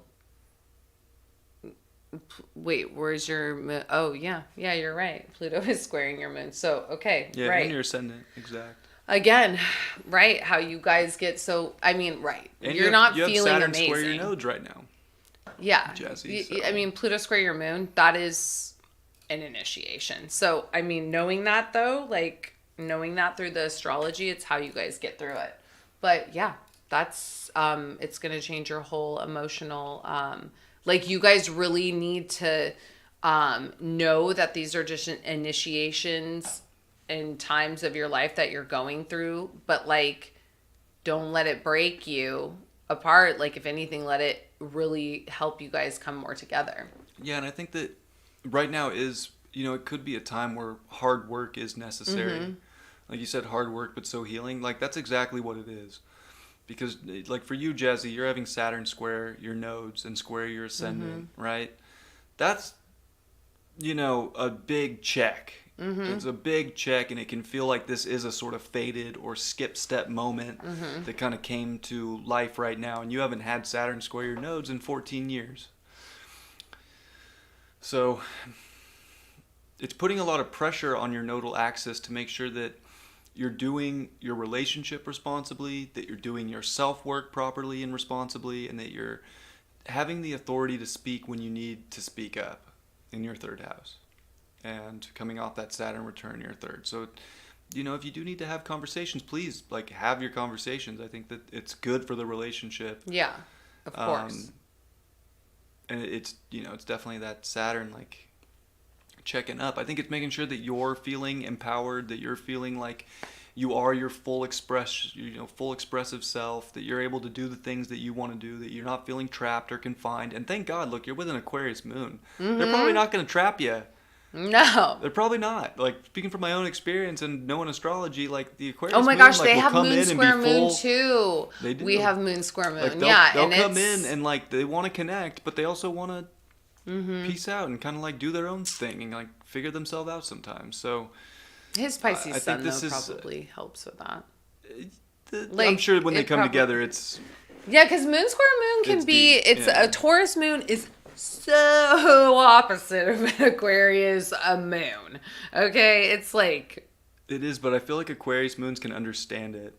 Because they'll They can they'll if disconnect. they're in that... They'll disconnect and try and see the other side. They'll try and, like, emotionally understand what the other person's feeling, or well, I think it's brings easier for us comfort. because we have moon Mercury, but it's like we have the support of Mercury there. But yeah, there's moments when I'm like, oh, we're having a moon square moon moment. Oh yeah. No, totally. And yeah, I mean, I asked babe, you yesterday about the bed frame. I was like, look, my Aquarius moon has to know why you don't want the bed frame anymore. Like, this just seems so not Taurus moon to me. And you had a great explanation. I know, yeah. It's because it's like off balance. Yeah. Okay, fair enough. And Taurus moons want comfort, and Aquarius is like, yeah, they're just like, I don't want to conform to this system. I'm like, I'll sleep on the floor if I have to. Whatever. But I think that if anything, regardless, because look, we're going to always have wild transits, okay? Pluto square moon is a once in a lifetime. Like, you can Google what a Pluto square moon means, okay? It's a transformation of your emotional,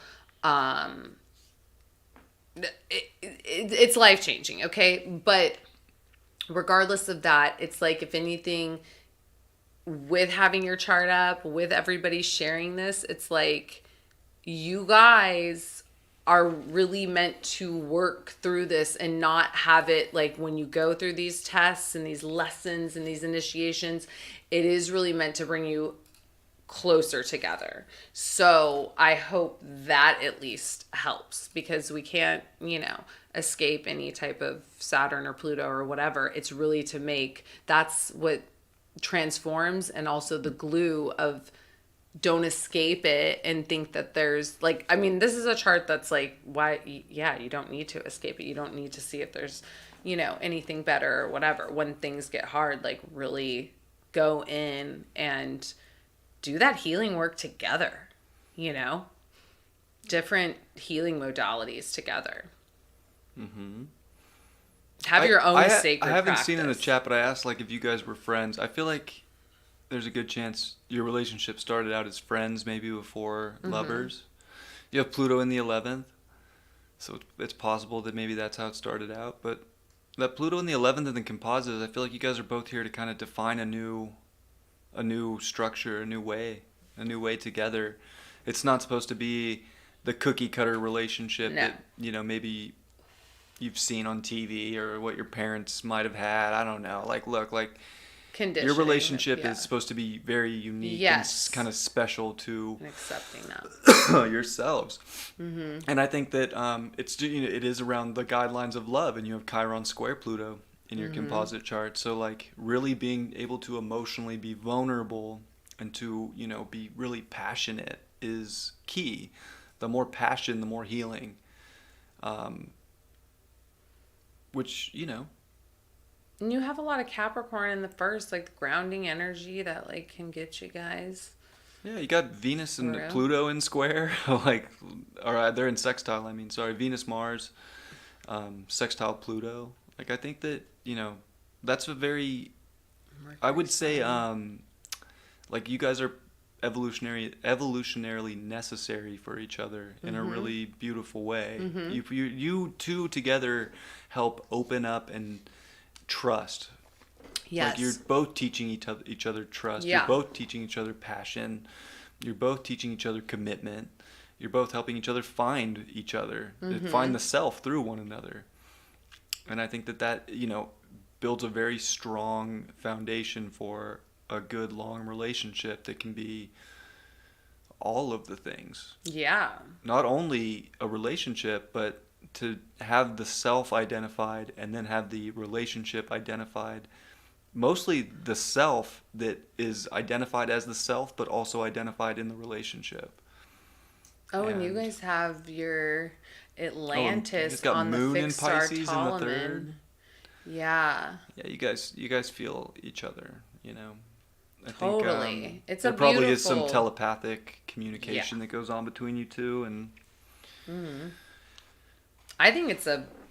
I'm glad that you suggested that we share, because I do want to do something like that, down the line for people. Like, yeah, do these live like synastry charts.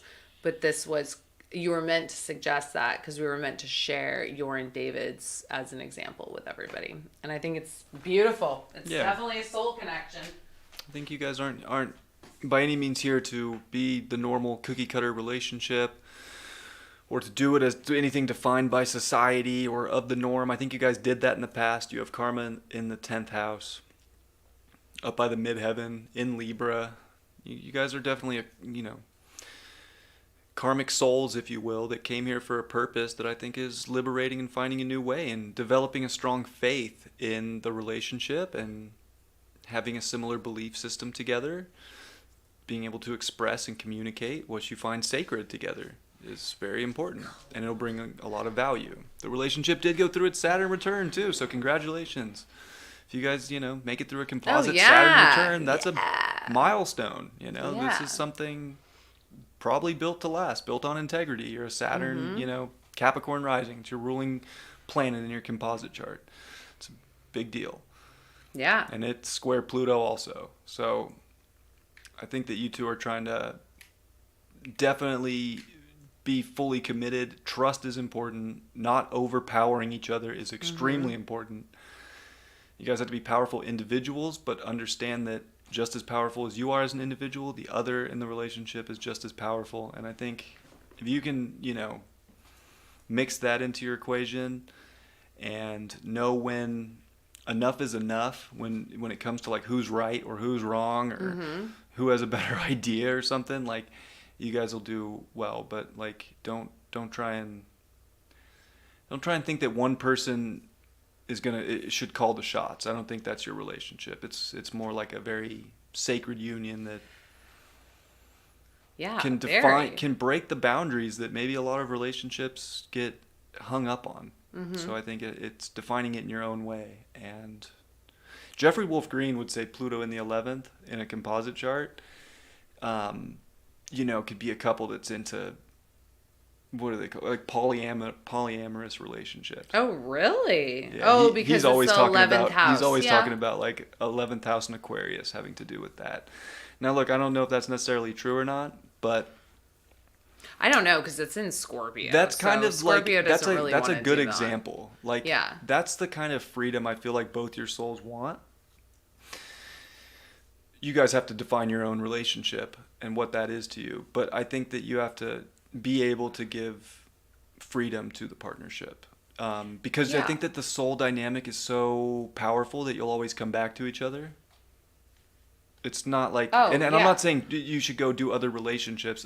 Use that as an example for whatever you want, but that wherever somebody goes, or whatever they have to do or whatever they feel like is important to them, they're always going to come back to the relationship. Yeah. And you also have Pluto Atlantis. So I wouldn't be No, I surprised if you know. guys had some Oh, they Atlantean, did. relationship in the past And the too. composite, yeah, and it's on a fixed star Ptolemy too, so you 100%. And listen, yes, it's in the 11th house, so I can see, yeah, why Jeffrey would say that, and he's a wizard, so I'm gonna trust that. But I feel like it depends on the sign too, because like maybe if it was Gemini, Aquarius, but it's Scorpio. Scorpio wants to merge. But I mean, it and whatever, and if you guys are into that or later on in life, and yeah, I know. I didn't. That's not the vibe I'm getting at all. But And in the next 5 years, you're going to have Pluto on your composite sun in the first. So, yeah, this is a very you- transformative relationship. Your relationship is going to keep evolving and Yeah. growing. So if things do change or evolve, it's going to be like lessons in like Yeah. unconditional love. Yes. And can each person evolve and grow in the relationship? And can the relationship evolve and grow? And can you maintain trust and love throughout that process? If you can, and it's there, Yeah. and you feel it, boom, you guys will be solid. And I think that that's what you're doing and that you will. And just keep on transforming. And thank you so much for you guys sharing your the composite. And that was so cool to do the natal to the draconic. And yeah, we are team Mystic Bloom and David for sure. Absolutely. I love Yeah, soul freedom but not connections. polyamorous. Yeah, use that example as you will. Yeah, exactly. Yeah, I don't know. You guys can like get, you could do other ways Yeah, and put freedom of different expression. sexual. People have said freedom of Yeah. expression. J.K. Druid said freedom of expression through sex. I think that's Yes. Yeah, like Yeah. what are your guys' kinks? Do you guys talk about that? Do you guys do them? Yeah. Do you go into that place where whatever their kink is, like you can accept and love and be like, yeah, you know what? Like do some like freaking. I feel like that's kind of a thing. Like what could is be that? Like sex magic. I don't know. Like it's in Scorpio, so. Anyway, You guys could go. You could go that route for sure. All right, Red. Red, are you still in the chat? And do we have your information right? May 29th, 1986 at 10:35 a.m. Tustin, California. We live very close to Tustin. We do. Oh yeah, we do. It's right by Irvine. Mm-hmm. Oh, Tulare. Tulare. I can fix that. Yeah. Maybe I was just. I think I did write down Tulare, and then maybe I just wrote down. I know. I don't know why I put that. Yeah, I was throwing you off.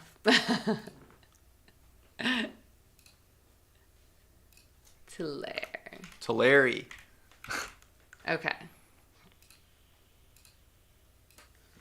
Now we got it dialed in.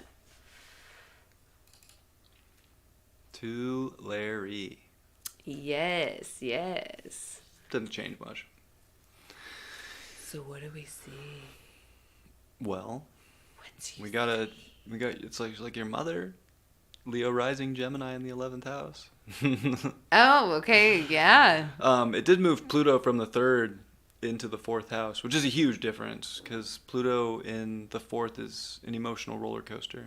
It's ups, downs, learning how to be in this body that you're in, learning how to feel comfortable with the flow, and I guess just understanding that there's always going to be waves. There's always going to be a time when a tidal wave can come up in your life of emotion, and it's perfectly okay. Yeah. And it's retrograde, and usually that means that it's a faster evolution, so you have to go through these emotions maybe faster, deeper. Situations with home and family could be intense, but it's all trying to help you find your authority in life, your authority in your foundation of who you are, learning how to understand how to build up from this. And Is how she to, Lucy Rising? yeah. Oh, Red, you are Lucy Rising. Yeah, Lucifer Rising. Wow. Morning star too. Lucifer Yeah. Morning Star. The Morning Star. Yeah, you are. You could probably be, step into that energy when you need to. You know what I mean? Yeah. I haven't That can seen be that really before. good. I mean, that deals with our Yeah, passions, of of course. course. Oh yeah, your desires and yeah. It's in the 12th and it's on the rising. I think I it's think it's learning. sexy. It's learning. How to use your passion, your desire, in a good way, in a Yeah, way that's fun. Very Leo. yeah. And it's in the 12th. Or is it in the 12th? Yeah. Yeah. So that, I mean, listen, Lucifer is magic too. Like he definitely, like there are I mean, there's so many different ways that we could go with Lucy. We're not going to like stay on that, but that is to have, yeah, Lucy rising. It's like people better not fuck with you, girl. Yeah, I pretty just much. noticed that, so I was like, because I always have to look over at the glyphs and see which one. I was like, oh, that's Lucy. Well, look at it. You guys have your moons conjunct. 28. Mm-hmm. 28 Aqua. Very mature Aquarian moon. That third Yeah. decan. Yes. Done with Saturn. That's nice. Yes. But yeah, Aquarius moons. They're a little weird, a little odd, a little disconnected. It's hard to understand your emotion. Gosh, you have Pluto in the fourth, all that emotion, trying to understand that, but yet an Aquarius moon, really, like, what the? Yeah. Now, why the fuck did I feel this way? Yeah. This is weird. I don't want to feel that. I don't even understand where that came from. That doesn't even make sense. And it could be people that maybe trigger that in the seventh house, but also wanting, to be around people, wanting to be in relationships. Yeah. Passion, Eros is right there too. Mm-hmm. Wanting to have passionate connection in relationships and something that is emotionally meaningful. Maybe friends become the best relationships. Maybe it's friends that you feel the most comfortable expressing your emotion to. Different areas along those lines. But it's something that you're good at. You're good at objectively understanding how to bring harmony into your life. Even if you might be going through a roller coaster, you probably don't show it to other people, and you probably kind of keep your cool and hold things together, which can be a benefit, and it could also be something that, eventually it has an emotional outburst. So it kind of depends on how you use it. You're also South Node Libra in the third house. Oh, yeah, so she's about to So, yeah, literally nodal come up return. on her nodal return. About to have like, a solar soon. eclipse on your North Node in your ninth house. Yeah. That's going to be... It's a big deal. Yeah. The next 6 months are going to be Mm-hmm. important for you, especially with the North Node that's on your midheaven, Mercury that's coming up on that. Mercury will be conjunct your midheaven. It'll be interesting to see, how the next 6 months play out. Maybe it's a different sort of change of philosophy that you discover in life, or a different path that you're identifying with, or I don't know, maybe even some kind of a travel that you weren't expecting. Like, might involve something foreign, something from another country, maybe a person, maybe not. Maybe it's just you going by yourself somewhere. Now, I do happen to know that you have children, so maybe that's not the case, but it could be about learning or teaching or taking in something, or even just deciding for yourself, which is very North Node Aries, what you do believe in and what is really on the journey and on the path for you. So maybe you're really, in the next 6 months here, going to find something, some kind of a shock of a belief, in a sense, that is kind of changing your outlook and sort of where things are going to go. Definitely a big one, which could be kind of like the final seal, because you had all that energy in Capricorn with Pluto, Jupiter, Saturn, Mercury, the Sun, January of 2020, that did meet exactly on your Mars in Capricorn, which does square your nodes. And then now having, even an eclipse kind of come after that 3 years later, maybe this is really solidifying this sort of your own kind of where you're aiming in life. Maybe it's not defined around what other people think, or wanting to give other people some kind of an authority. Maybe it's really helping you decide on what you're doing in your path. And I think that, having Mars square your nodes is a big deal, especially Mars is the ruler of your North Node. It's probably always a little bit uncomfortable to identify with your way and your path and your beliefs. And this is like, I think, kind of stamping that. and helping you out here. Chiron's going to square that Mars in the next couple years. So that's something to like pay attention to, is like there might be tests where you might be like, oh gosh, did I make the right thing, or do I even believe in the right thing? But I think you absolutely do. So it's also cool that you had your prenatal solar eclipse at 19 Aries. It's kind of like another sun sign, and that's the exalted degree of the sun in Aries. So it's a very powerful degree in Aries. So I think, you're here to kind of define your way. You're here to kind of be the boss for your life and make sure that it fits, and make sure that relationships fit.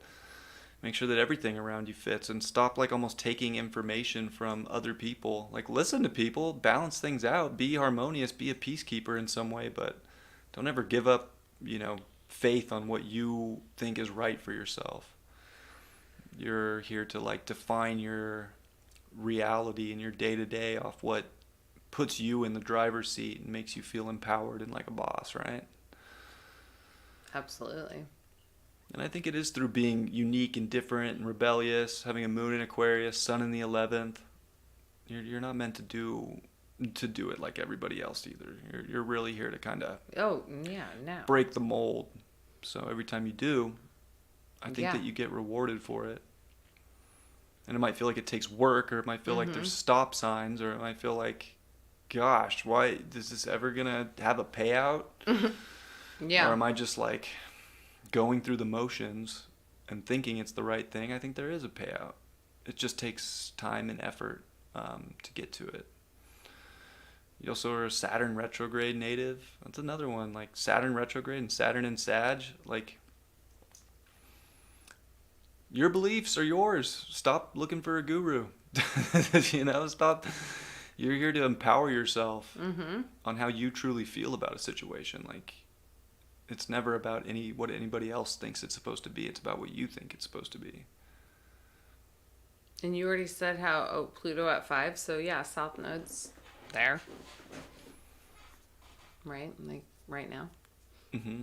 Or I guess we could pull up her transits. Yeah. Pull up the transits. You had a lot go on with Mars. Yes. Mars in your 11th with that retrograde over your Mercury, your Chiron, your Sun. I mean, Mercury, Chiron, like, that's definitely sort of a signifying factor that speaking up about your different qualities, your uniqueness, could have been something that was hard to do. Or being able to express these emotions to people. It's something that you have a gift for. Like, you're here to talk, to speak. Like, it's something I just don't think you should hold back. You're here to be a powerhouse, right? Oh, yeah. Leo rising, North Node Aries, like, this is who I am, motherfuckers. I'm doing it my way, but guess what? Your way actually is a more innovative, better way forward for the collective, whether people believe it or not. But it doesn't matter, because you're supposed to be so strong and dedicated in your belief. And every time you keep molding and shifting your reality and identifying with that and putting in the effort and the work to get where you need to go, you'll get there. Oh, yeah. And it'll 100. Help everything. It'll help people. It'll help yourself, more importantly. But yeah, that Mars retrograde, you felt that. You felt that in your 11th house, for sure. Yeah. Could have been a big deal with friends. Maybe it could have been a very isolated time, disconnected, only to find out that you have to come back. You have to come back to Earth and keep working with people, keep going forward, keep looking for the future, keep using your ideals. And you have Mars about to be on your Venus too, so that'll be like, that's a feel good energy with Mars going on to your Venus. Yeah, South Node's done with your Pluto.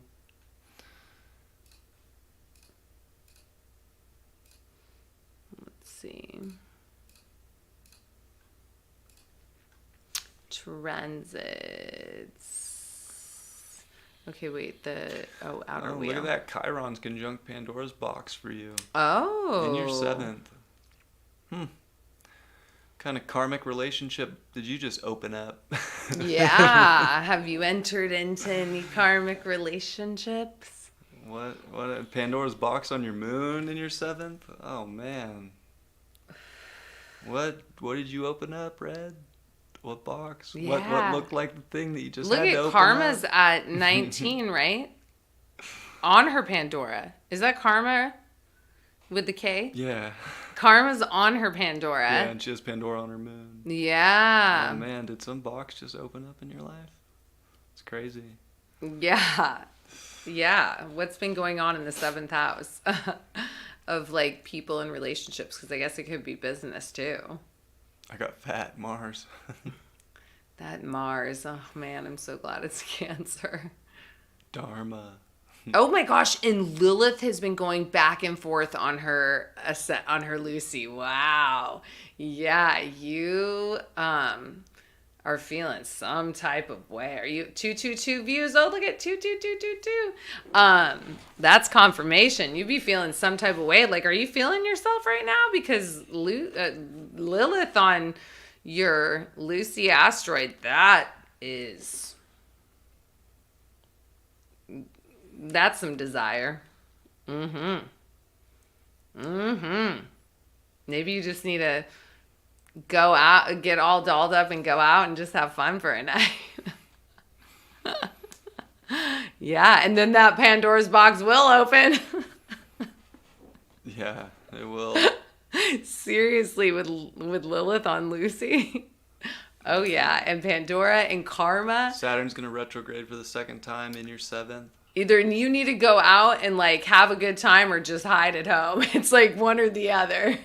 It's like you either just barricade in your house or you just are like, fuck it and just go out and have fun. Yeah. That is. I feel like something has come up recently intuitively for you that you've really felt and come to an understanding of it about the right way for you to go. And I think it's important that you listen to that. For good, for bad, for worse, whatever it is. I feel like this moment in time was meant to be experienced, if you will. Yeah. Because the nodes are going to square your Mars too. So I think that's, a big check on your Mars in Capricorn to make sure that it's like really But Mars doing in what it Capricorn feels like it needs to do. Yeah, like it's really like I'm going after this. This is what I'm doing. This is what I believe is right. I'm trusting my intuition. I'm not being, too heady about the situation. Like I'm empowering myself through what I know is best for me. Oh, yeah, because like that isn't Mars in Capricorn is exalted? Yeah. Yeah, Mars is yeah, very that's strong. just, you have a strong Mars. So Mars in Capricorn in the sixth house gets shit done. Yeah. Like it handles business. And it doesn't stop, and it's relentless. It's strong drive. And passion. Yeah. I think that one's like Yeah, it's just spiritual troll. time out. Yeah. Okay. Yeah. Oh, yeah. Huge soul purpose and time to take action. Yeah, absolutely. Probably the least sexual you've ever been. Well, that could be because of other transits going on. But yeah, I mean, I'm sure not everybody that has a Lilith activation is going to be, I get it. I'm homebody over here too. So I feel you, girl. But well, that might change. I feel like your Mars is going to start getting, activated. Yeah. And then Venus and Mars is going to be on your Venus too.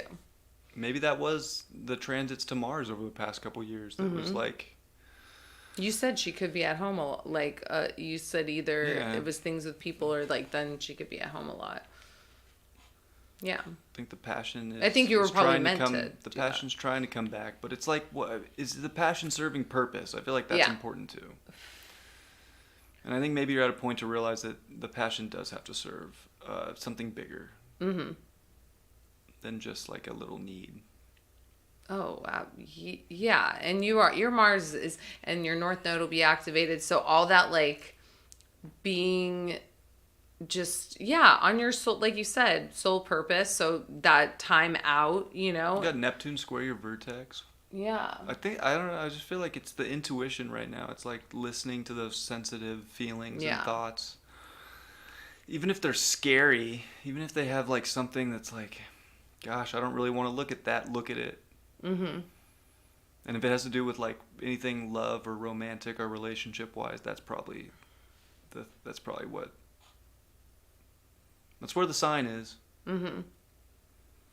Yeah, well, and yeah, she said I'm dangerous Lilith mode. Yeah, well, I mean, we all have to balance the Lilith energy for sure, but yeah, of course, you're getting do work, getting things done. Mars in the 6th, absolutely. And that's just going to even be more activated. So you'll start to feel just that that Mars in Gemini. Yeah, we're glad that it's. Venus trine Mars. Mm-hmm.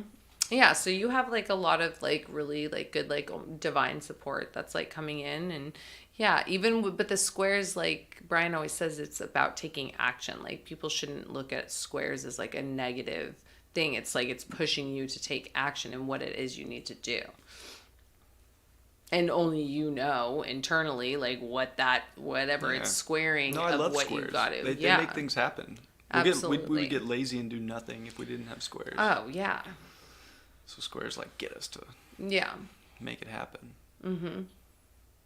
You can have Mars on your Venus. Venus is trying your Mars. Mm-hmm. I don't know. I feel like there's something. Or something's brewing, or something's going to come in.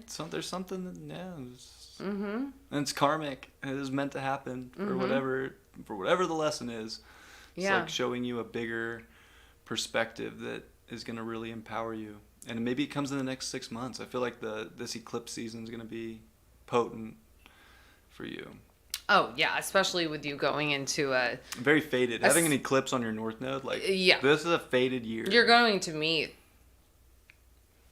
there's going to be faded connections that come in. So just be open to that. It's not, you can't, I mean, even if you're just in your home, then it'll be something from the past. You can't escape it. That's for sure. This chart says you can't, because North Node, especially the second one, it does always bring in they're destined times. They're faded moments. This 18-year cycle that you're coming into is, usually faded where moments. People accomplish some of the biggest things that they accomplish in their life. So it's this North Node return that's quite a big deal. Yeah. And you're in your Saturn square. It's like, how do you act more responsibly for what's opening things up in your life and what's providing you with more of a solid base, a solid foundation, both emotionally and within maybe work. Like, I feel like maybe this has a lot to do with your work and career life too, at the same time. Mm-hmm. Because your Venus is going to have Mars on it here too. Yeah. No, you're coming into faded and destined times, whatever that manifests as. But right, like you said, your sole purpose, really, if you want to right now, don't play small ball. No. Like, you're kind of, it's like open the box, open things up, see what's in there. Yeah. It's going to happen one way or another. So like, don't be afraid of it, embrace it and see what happens, and know that you'll figure it out one way or another. Yeah, you definitely have to let us know what transpires in the next 6 months for sure. Like, this is a faded transit chart for sure. And of course it could have to do with your soul purpose, but then you meet people through taking action on what that is you're doing with your soul purpose. Like, it's going to be people, and then, and making connections, whether it's going to be something romantic. So, but it could be romance and business together, Yeah, I love it. I think the romantic relationship thing's pretty key point to look.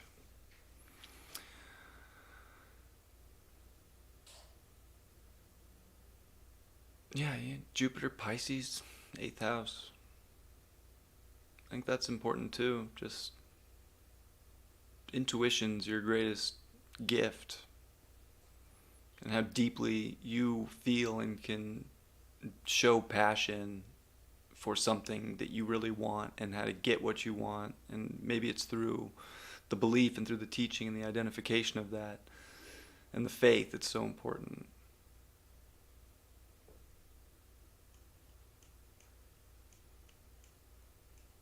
Yeah.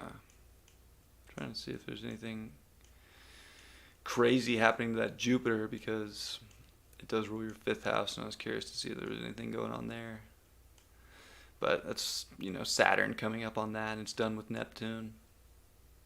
And Saturn going to come into your 8th next year. So I think I don't know, a lot can maybe look like it's breaking down over the next couple but it's not. Like it's opening up things to what is going to really empower and uplift you if you choose to identify with that instead of letting it feel like it's not. And even Chiron transiting your Fortuna, like your faith and your belief in this life is your fortune. So don't doubt it because you trusted your intuition and listened to what that and empowered yourself through it. And then if something was to show up and try and make you feel like your intuition was wrong, your intuition wasn't wrong. It just, there was some contract or something that had to happen in that moment to really just make you realize you can push through and empower yourself through it.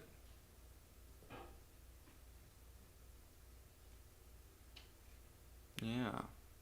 Yeah.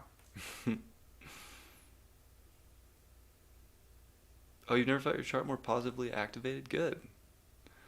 Yeah, I feel like, gosh, I mean, you have Saturn off your moon now. Like, I mean, besides for, like, kind of being in a karmic fated time in your life, which doesn't have to be a bad thing, maybe it's karmic fruition for you right now. I think that you are kind of, like, ready for that. You are going to have Uranus sextile that Jupiter, so that's like a really good aspect. I mean, I was looking for like something negative, maybe like not negative, but like a square to your Jupiter. But really, it will be that that Uranus sextile it that's kind of igniting creativity and courage, and maybe a belief in yourself that maybe you haven't found before. So this is good. I think that a lot's kind of trying to come to fruition for you.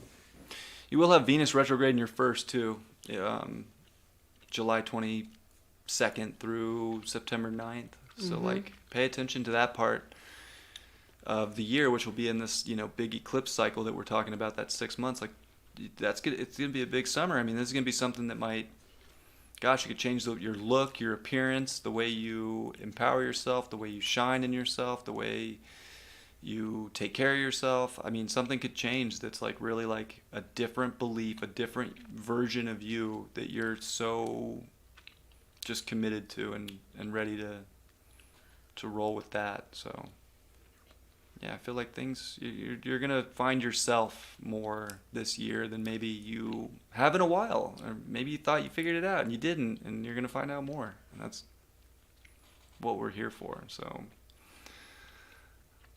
yeah. Keep us posted. We want to know, Red. Yeah. Do you need to stretch? That's why I keep getting up to stretch. Yeah. But I'm excited for you. Much love. Much love. And positive vibes. Jerrin. Hello. All right. Not sure if Jerrin's in the chat or not. If Jerrin is in the chat, May 3rd, 1987. Oh, yeah. Perfect. Chart is correct. So, okay, perfect. Okay. Good. I'm always like hoping that everybody's going to be in the chat that we read for. So, yeah, Taurus, right? With the karma conjunct the midheaven. Interesting.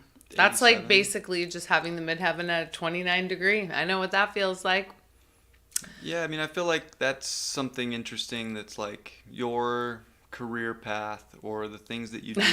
There's something karmic about it. There's something. I love Geminis, Red. They're wild. She said that your mom and I share similar qualities.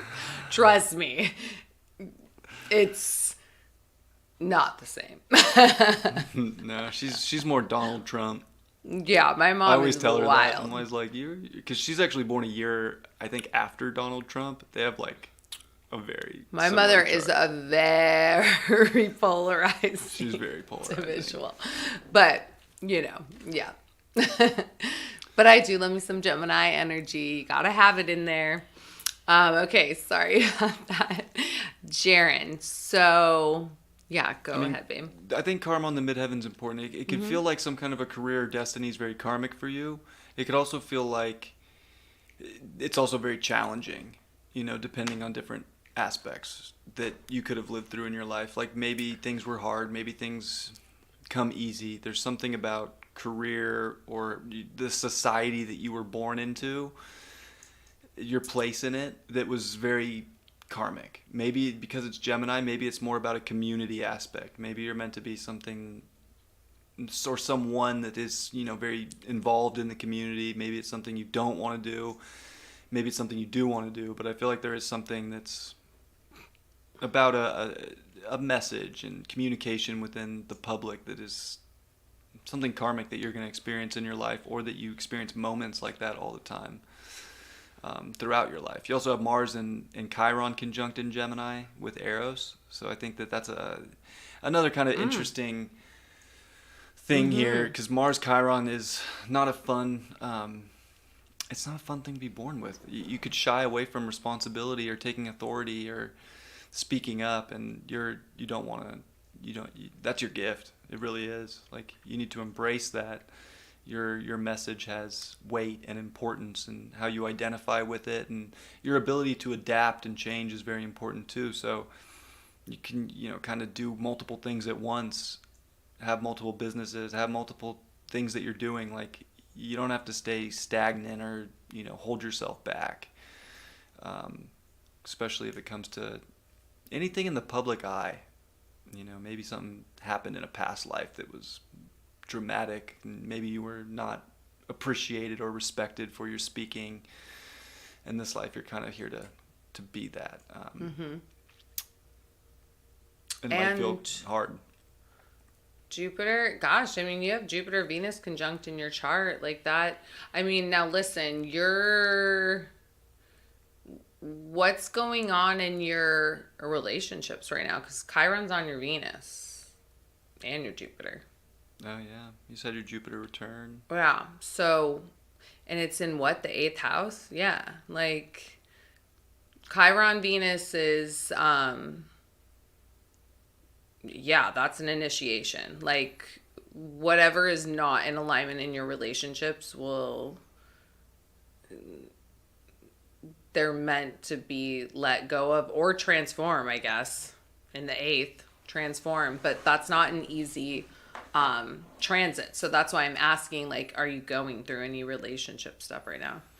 Taking some space and speaking up about what is it. Yeah, yep. Yeah, I think, yeah. Well, Jupiter's a big amplifier in the eighth, and Venus can get very obsessive, especially if it really desires something or wants it to be a certain way, to what you like, or what makes you feel good with Venus there. Having Chiron cross that, like, it could be a time where people kind of do the opposite of what you think. You're also South Node 11th, or South Node in Libra in the second. Oh, yeah, with the North second Node in the eighth. Axis. So I think that when it comes to relationships too, you really want them to be secure and to feel good and to be balanced and all these different things. But you're kind of meant to go through turbulence with people, if you will. It helps transform you, and it builds like a grit that I feel like you need. And you are a Taurus sun. So I think, even having the South Node there, like, value, like, what can keep you safe, but I feel like it's bigger than that this time around. You have to, like, take risks to get value, and you have to, like, keep expanding and growing and expressing and learning, because you have so much depth, and you're here to learn more. It's more than just physical safety. Like, you're here to really go deeper into merging with someone, and then guess what? You could trust them, merge with them, and they can leave, or you could leave, or the relationship could go away. You're learning that that's okay. Yeah. Like, it's all part of, like, the process of life. That life just has cycles. Things die, things begin. So with so much in the eighth house for you right now, and having a solar eclipse in the eighth, Jupiter, like, it's okay if the expiration date is up, it's up. Well, And I want to clarify that with Chiron on your Venus, the transit, that is what it's showing you. So, like, in the eighth, again, what are you being treated how you should be in any relationship, but especially your most intimate and personal ones? Like, if it is not in alignment in any way, Chiron Venus, it it's bye-bye. And that's hard being in the eighth house because, right, you want to, like, and not that it can't transform, but Chiron is like, that is bringing up pain and wounds from past relationships and fear. And Jupiter is amplifying that with Chiron on there. Like, this is a huge, I mean, that's the word of the day, initiation. Like, you are once you get past this, you're going to be a different person. I mean, it's amplifying insecurities and fear of relationships and all of that. But again, it's Which also builds security right, in the long run. Right. And you cannot, during a time like this, let people into your space that obviously are not clearly in alignment, but whatever is meant to go. Like, if you're holding on to a connection that really is not in alignment, it's Yeah, and look, you had Neptune, Jupiter, Venus all meet in your seventh house. You could have really thought that whatever transpired a year ago was going to be the bomb.com, the bee's knees, the best thing since sliced bread.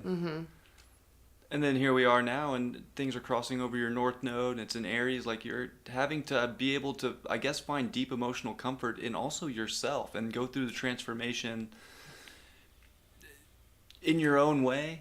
By, because the eighth house can deal with loss. So by losing something, you're actually gaining more strength, yes, and more power and more more who you are, learning that lesson. You have the North Node that's going to come onto your Pandora's box. Pluto's going to start squaring that in a couple of years. You are there's a box here that's being opened in your life right now.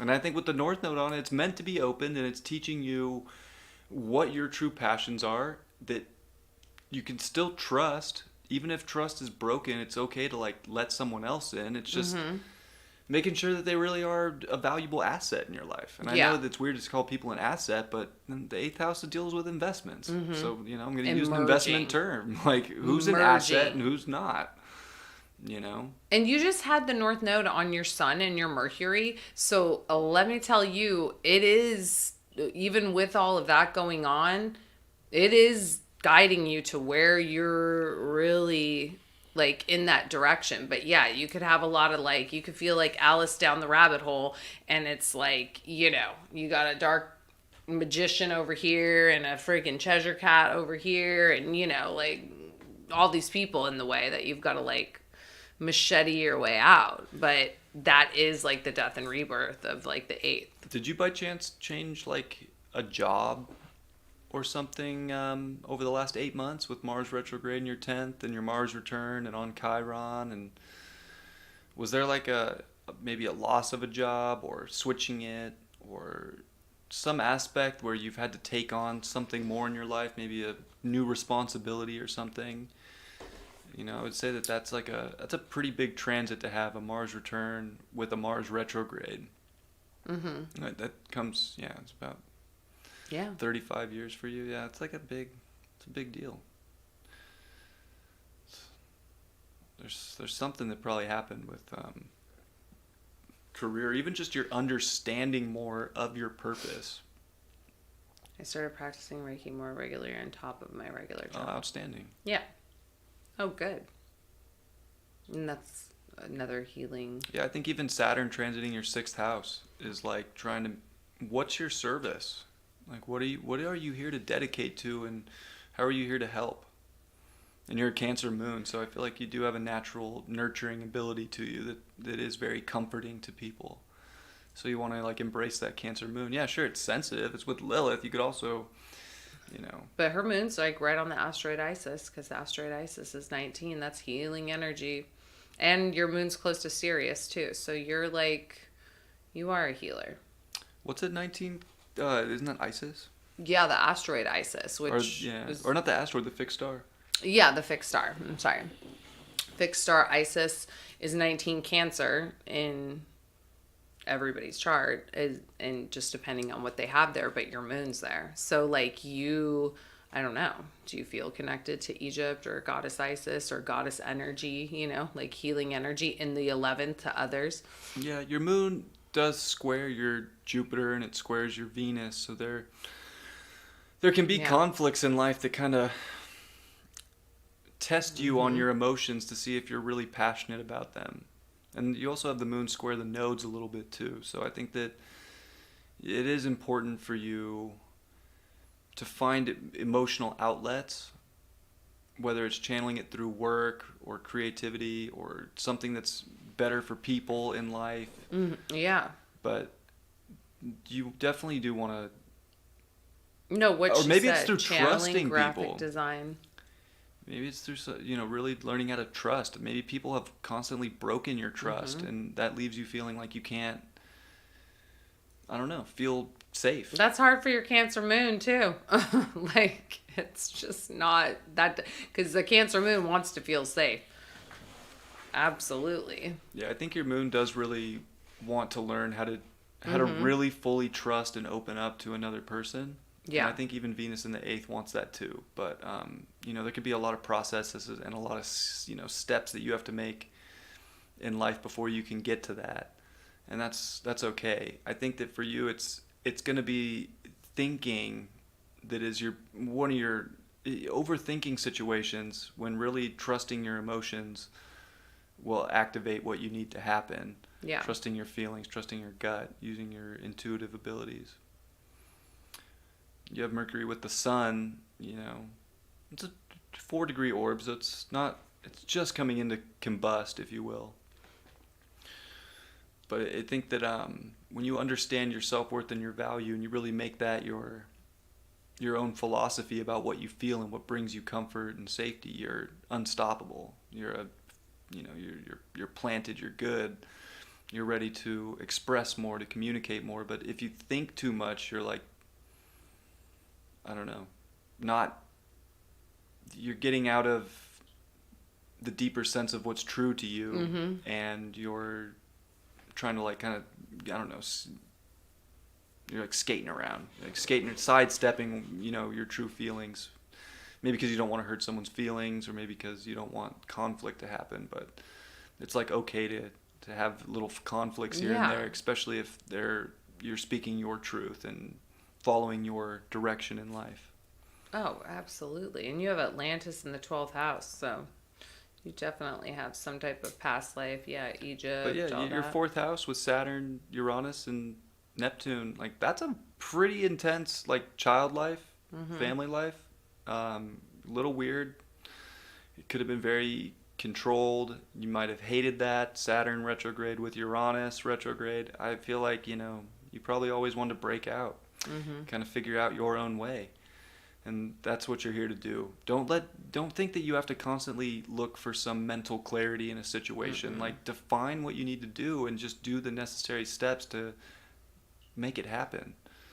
And if it doesn't work, it's okay to rebuild and start over. Like I think for you it's just finding that your unique weird foundation is always going to be a kind of a shaky place.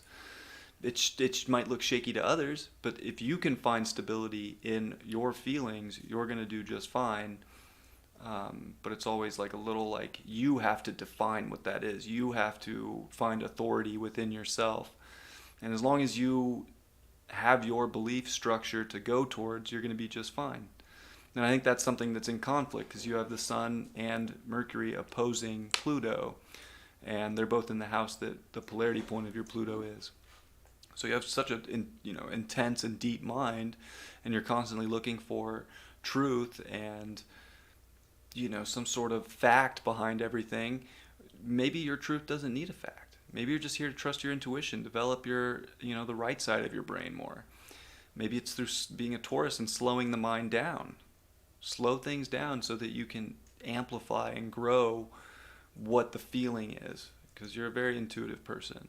Oh, very. And then once you trust your intuition and use that as the guiding, direction in your life, everything will start to make more sense, and you'll deliver the facts more clearly. You'll deliver your direction more clearly. You'll be able to have Give debates. You more confidence. More confidence. More, you won't be living in some kind of wishy-washy way in situations. You'll be like strong and sturdy, whether people believe you or not. And again, like, it's not always about, like, South Node Libra people really do want balance and harmony, and they kind of come from a passive life. You're not so much here to be in a passive life this time around. Like, you are, it's part of you, but you're learning how to be assertive. So I think that's something for you, is that you're assertive because you are intelligent, and you are here to speak and deliver a message, and you are here to purify things and create harmony and balance, but in a way that's, it's what you want life to be, what you feel it is. That's the way forward, and that's actually how you forward the collective and like nurture the collective. And just keep going more into the Reiki and all of that, and like, again, a sacred spiritual practice or whatnot, because the more that you're, especially with that Chiron, Venus, Jupiter, activation and transit that's going on right now, that'll just make you feel more in alignment too. The more, again, I say this to everybody, the more that deeper you go into your astrology or, Reiki, whatever that is for you, that really does make you feel, confident. It's going to build your confidence more. And then you will just, doing all of that, you'll just feel great. Yeah, and you've been dealing with a lot of Uranus. Gosh, Uranus has been all over your, Sun and Mercury. So this is, Uranus has been trying to break you out here. It's trying to give you like a liberation. Absolutely. A liberation to trust your beliefs and to feel strong and sturdy in those. So liberate yourself, girl. Liberate. And I want all of you guys to keep us posted. All right, we're to our final Sarah. Yeah, because, I got to start stretching. Sarah, 5/5/82, right? 1. Oh wait, am I not reading this right? No, that's the wrong time apparently. 1:40 a.m.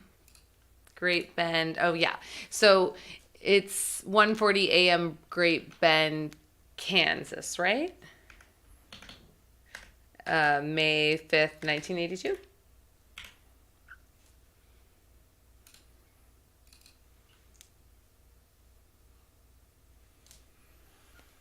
Okay.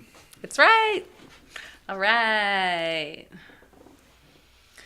Perfect.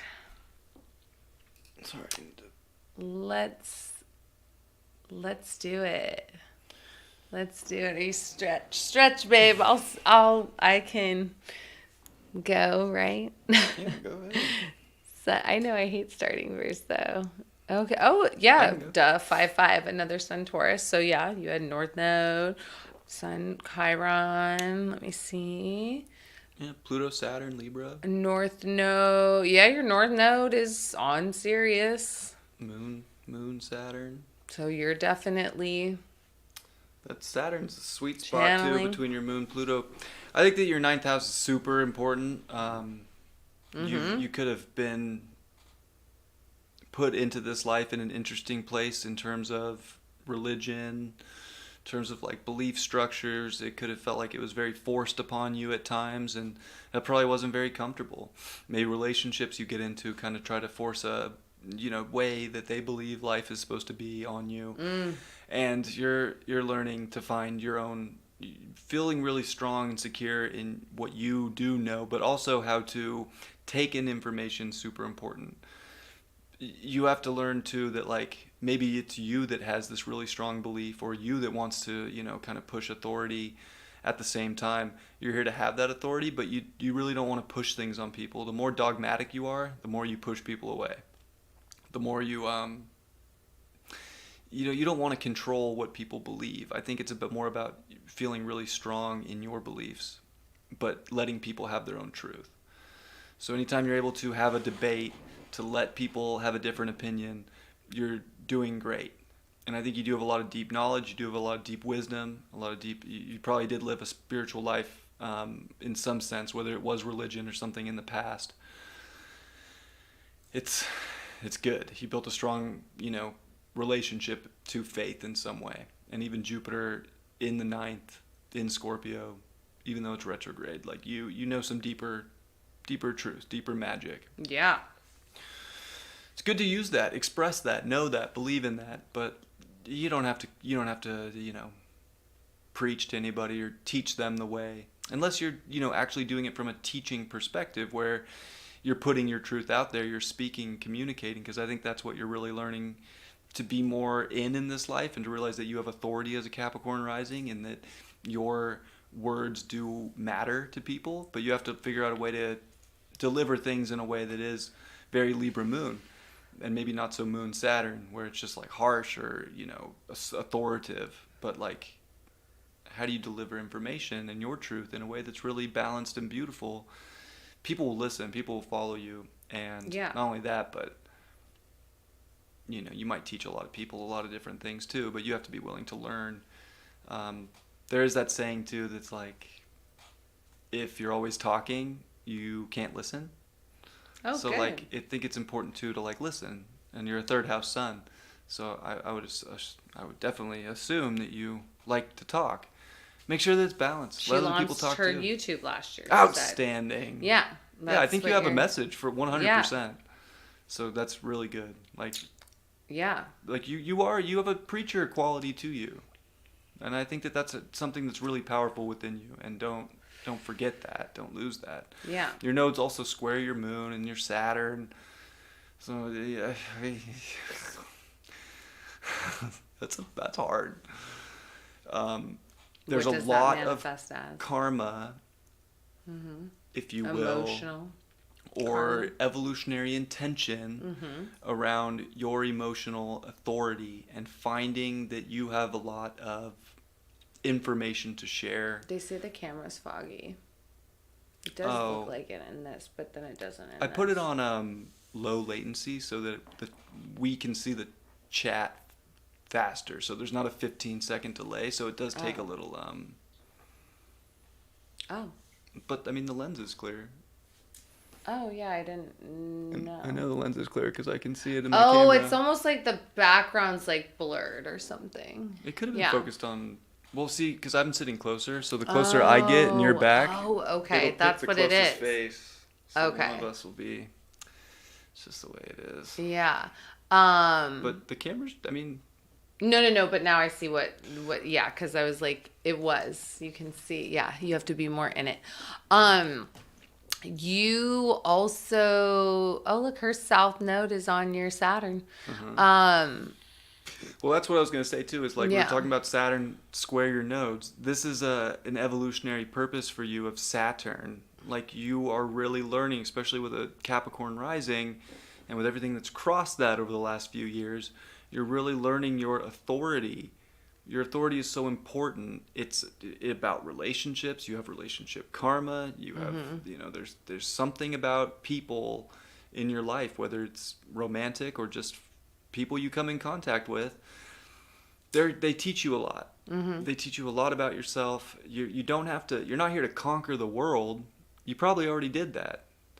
But I do think that you're here to find a lot of authority in, especially like with the South Node and the 12th, a lot of authority in the wisdom spiritually that you do have, and to know it and remember it and deliver it, and do something big around it, and to not like play small ball with yourself. But also the North Node in Cancer's, it really is taking everything from the South Node in Capricorn, which is you know how to be responsible. That's not really the issue. But it's like, do you trust that within yourself? And can you take emotional responsibility? Instead of just like the physical accomplishments or even the spiritual accomplishments that your soul may have, this is more, can you take emotional authority for things that have happened in your life? And can you do a home life too? I like that you started a YouTube channel. Yeah. And it's, Cancer 6th house, day to day. Like, it's doing something important that comes from a spiritual place, that's delivering your truth. And it's even from home so that you can have a family life, because you don't want to just do work and skip out on relationships or family life. That won't get you very far. You have to figure out a way to make your routine and your day-to-day life encompass all of that. And I mean, I would say like North Node Cancer 6th house is like prime for some kind of, a very like healing, nurturing kind of aspect that you can give to people. Mm-hmm. Through emotion, though. If you're Yes. repressing emotion, which a moon Saturn can do, it's not going to help you very much. It's always going to come through the intuition. It's always going to come through emotion. And you just have to build your own sense of security and foundation around that so that you can deliver and help heal people. Are you in a relationship, Sarah? Because you're going to, that Venus retrograde on your vertex and your Eros and your Merlin is going to be activated in July and August. I let it all hang out emotionally on my channel. Good. Yeah, well, that's good. That's, you're you're meant meant to. to like, yeah, that is your channel of channeling and expressing yourself. And that helps you, right? It builds confidence. Yeah, and you're a Taurus, so you should be So for confident. almost 3 years. Yeah, you're going to have an activation in there on the Venus retrograde because it's retrograde. You've been dealing with a lot of Uranus, too. And Uranus is going to meet with your Chiron that's coming up soon. Mm-hmm. So this is like a expedited healing for you. Yeah. On your own emotional vulnerabilities in the 4th, or even your home life, or family stuff. Mm-hmm. Like, all that stuff doesn't matter anymore. Like, you're finding your authority to create your own structure, whether it's a family, whether it's your home life, whether it's whatever it is, your own emotions. Like, these are going to get stronger. So Uranus is going to try and elevate you, but Yeah. it can bring up, Uranus Chiron can bring up really weird, out of the ordinary circumstances that, I mean, they could potentially show up in a really good way, or they can show up in a really different way that you weren't expecting, that shocks you, that makes you really look within. Like, I'm familiar, like, I'm similar to you. I have Chiron on my IC. Family life was very weird for me growing up. There was never really a home. Always kind of moving around. There wasn't a lot of security. So there can be like Chiron and Taurus often too, it has like self-worth issues, where I think you're really learning to find authority in your worth, in yourself, and the deeper layers of self. And that you are the only thing that defines that. And when you have that confidence, you're able to really, like you do, put it out emotionally. Be, don't let it, let it all hang out. Sorry. I have to grow up way before I should have had, Yeah, I mean, Capricorn rising, you had to grow up at a very Yeah. young age. Moon Saturn, you had to grow up at a Moon young Saturn's age. heavy. That's the what's hard about a Moon Saturn is you do have to grow up young. You have to take care of yourself young. And This full moon is on your Saturn. It is. Yeah. That's your chart ruler. Mm-hmm. So I think, from here, this is a big moment, and even Chiron opposing your Saturn, it's been opposing your moon.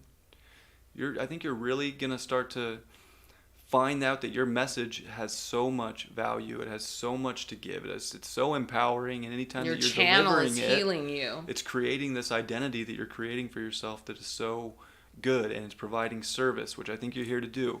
If you have a South Node in the 12th, you could want to just escape or, But it could go also into be addictions remembering or past life, absolutely. like memories and stuff. I think too, your to soul help. knows a lot of spiritual truth. Yes. That's what it knows. Your Mars is in it the could also know supergalactic center. how to not do reality and how to run from it. So you're a little bit of both. Like, instead of just like living in a monastery and keeping all this amazing truth to yourself, or being a Buddhist and just sitting around in a cave meditating, you're really here to bring it to the public, Yes. to deliver it and to give it, to people. People need to hear it. It's something that uplifts. Your message is important. I think that's important for you to know. Your Mars is exactly in the supergalactic center. Like, you are channeling that, and you're supposed to take action on whatever is coming in, like the supergalactic center. It's also retrograde. Like, And it's opposite Venus. yeah, exactly. so it's probably just always coming in. And, like, you need to take action on, right, delivering that message, which you have. And like I said, that I think really does empower you. Like your channel that you created is empowering you. It's giving you so much more confidence, and it's very healing, because we're like the same age. So listen, from your second north node return, you're 82, I'm 81. Like this is, you go through the past 5 years have had to have been like a lot of initiations for you. So, you know what I mean?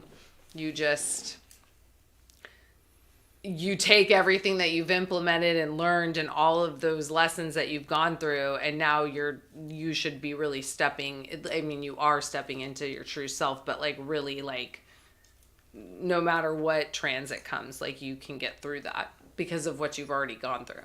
Mm-hmm. Yeah.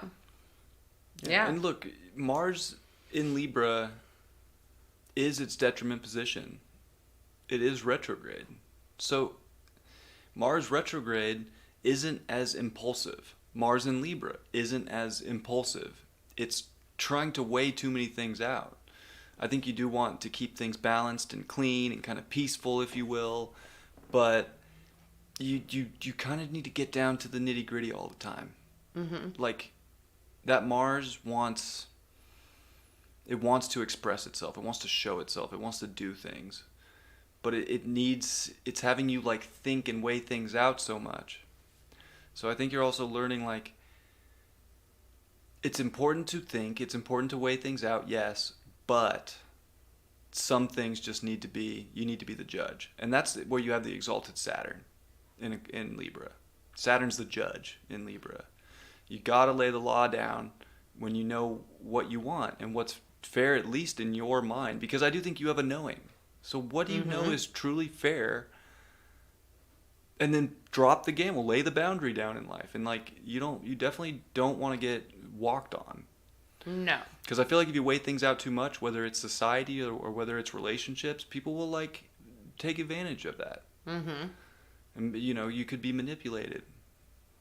So I think that's something too, especially opposite Venus in Aries.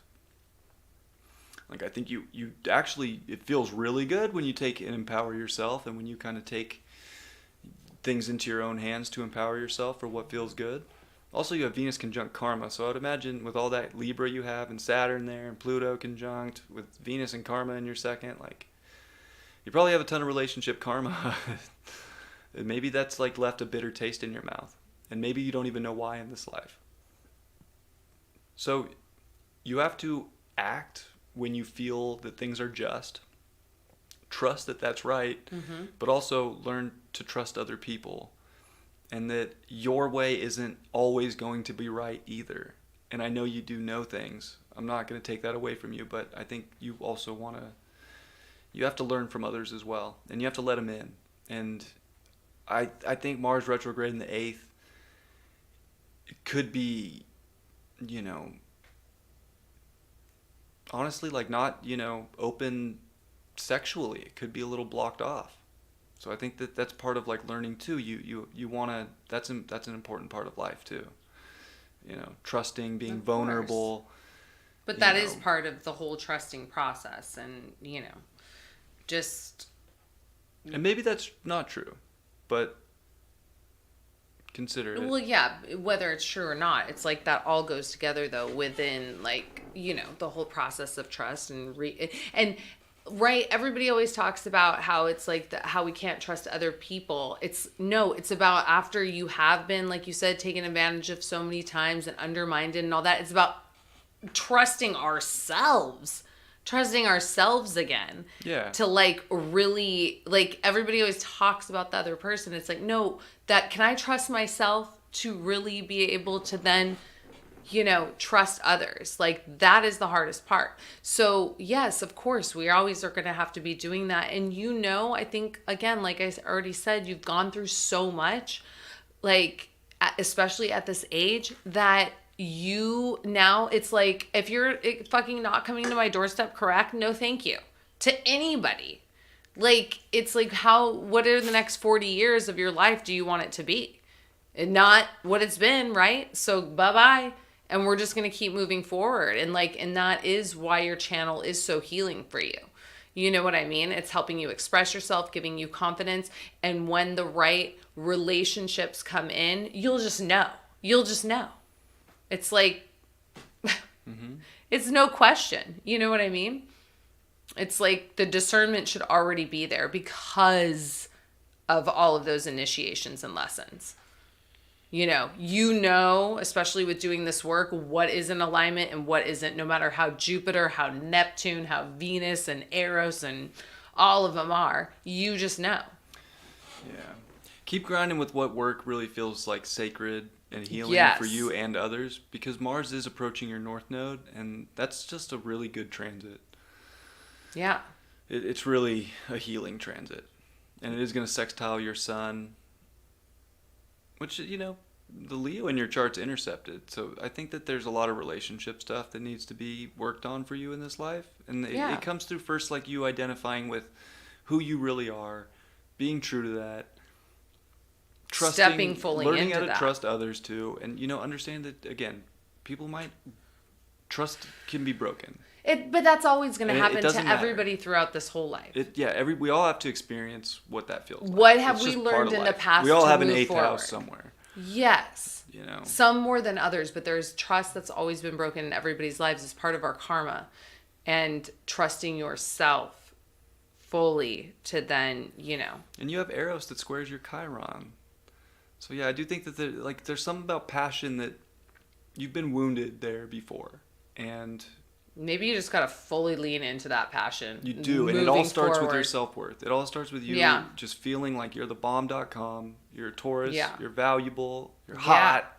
Yeah. Just be like, I am a beautiful fucking queen. Yeah. And it does every day when you wake up. Of course they just wanted to have and sex if they're with not me. going to treat you like a fucking queen, goodbye. Yeah, and if they don't treat you like a bye, exactly. You can only, the way that you treat yourself, you can only expect others to treat you like that, right? So we should all be treating ourselves like king and queens every day to attract, because you've been single for 3 years, right? It's like the universe has put you on that time out to focus on your spiritual, to then now, what do you really want? And what do you really want to manifest and envision? And it can come in. You know what I mean? Like 100%, but not anything that you've already been through before. Because, unless you want to keep on that karmic cycle, but I don't think you do. You know what I mean? So it's like, this is part of the death and rebirth and ascending.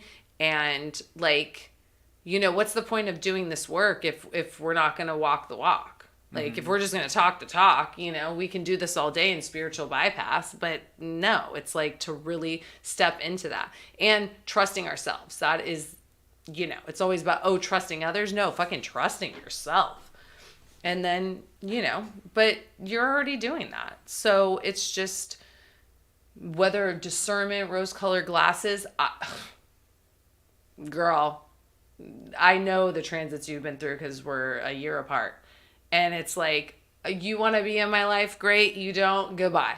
Like, it's so exhausting. You get to this point in your journey in your life where you're just like, I don't even, the more you go into yourself is where you feel comfortable.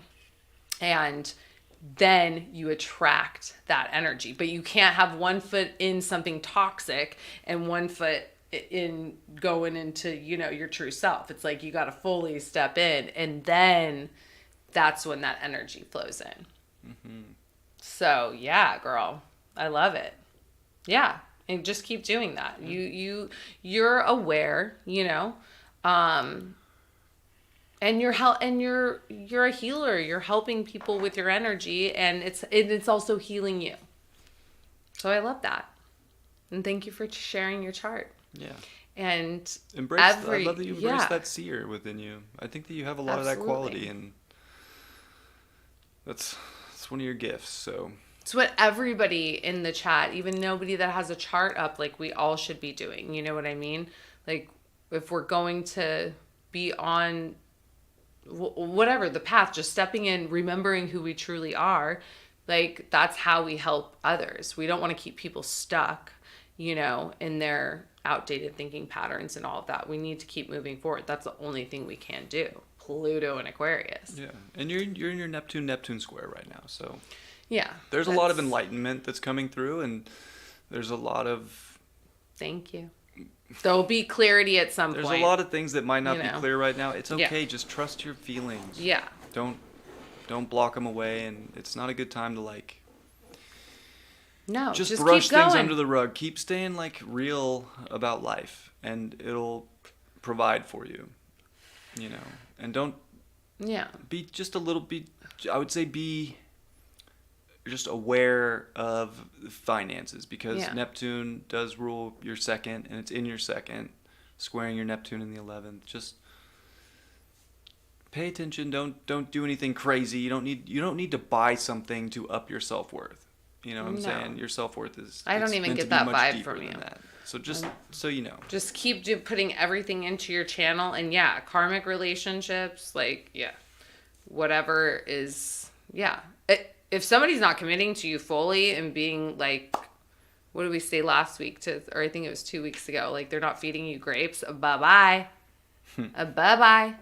Like, and even though it doesn't have to be that literal, it's like, again, we're not in our 20s learning to, go through that whole process. And then even in your 30s, we're in our 40s now, and this is when you step into we always should be stepping into our goddess energy, but really it's now. And God and goddess energy. So, yeah. Mm-hmm. That's... Get it, girl. All right, we did it. I know, we did it. My shoulders hurt. This I chair always know, makes me babe. You're like, slump. I know, we need to get another. I know. And I'm like, I need to get a brace on you. Like, I need to put one of those, like, metal, like, You need like the braces. collarbone that when they put on people for a broken collarbone. We're going to put you in a cage. Put me in a cage. Yeah, it's like, it is. It's like a body cage. Can't put this in a cage. Break out.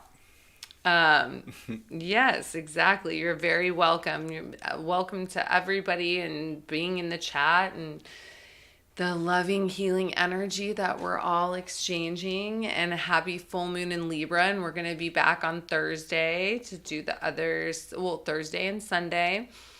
And we love you guys. Yeah, I love you. Appreciate you. Thank you. Yeah. And we hope that, step into that energy. Always. Yeah. Talk the talk and walk the walk. Let's screw up a simple. And on that note, we'll see you on Mwah, Thursday. love you guys. We'll see you Thursday. Much love. Bye. Bye.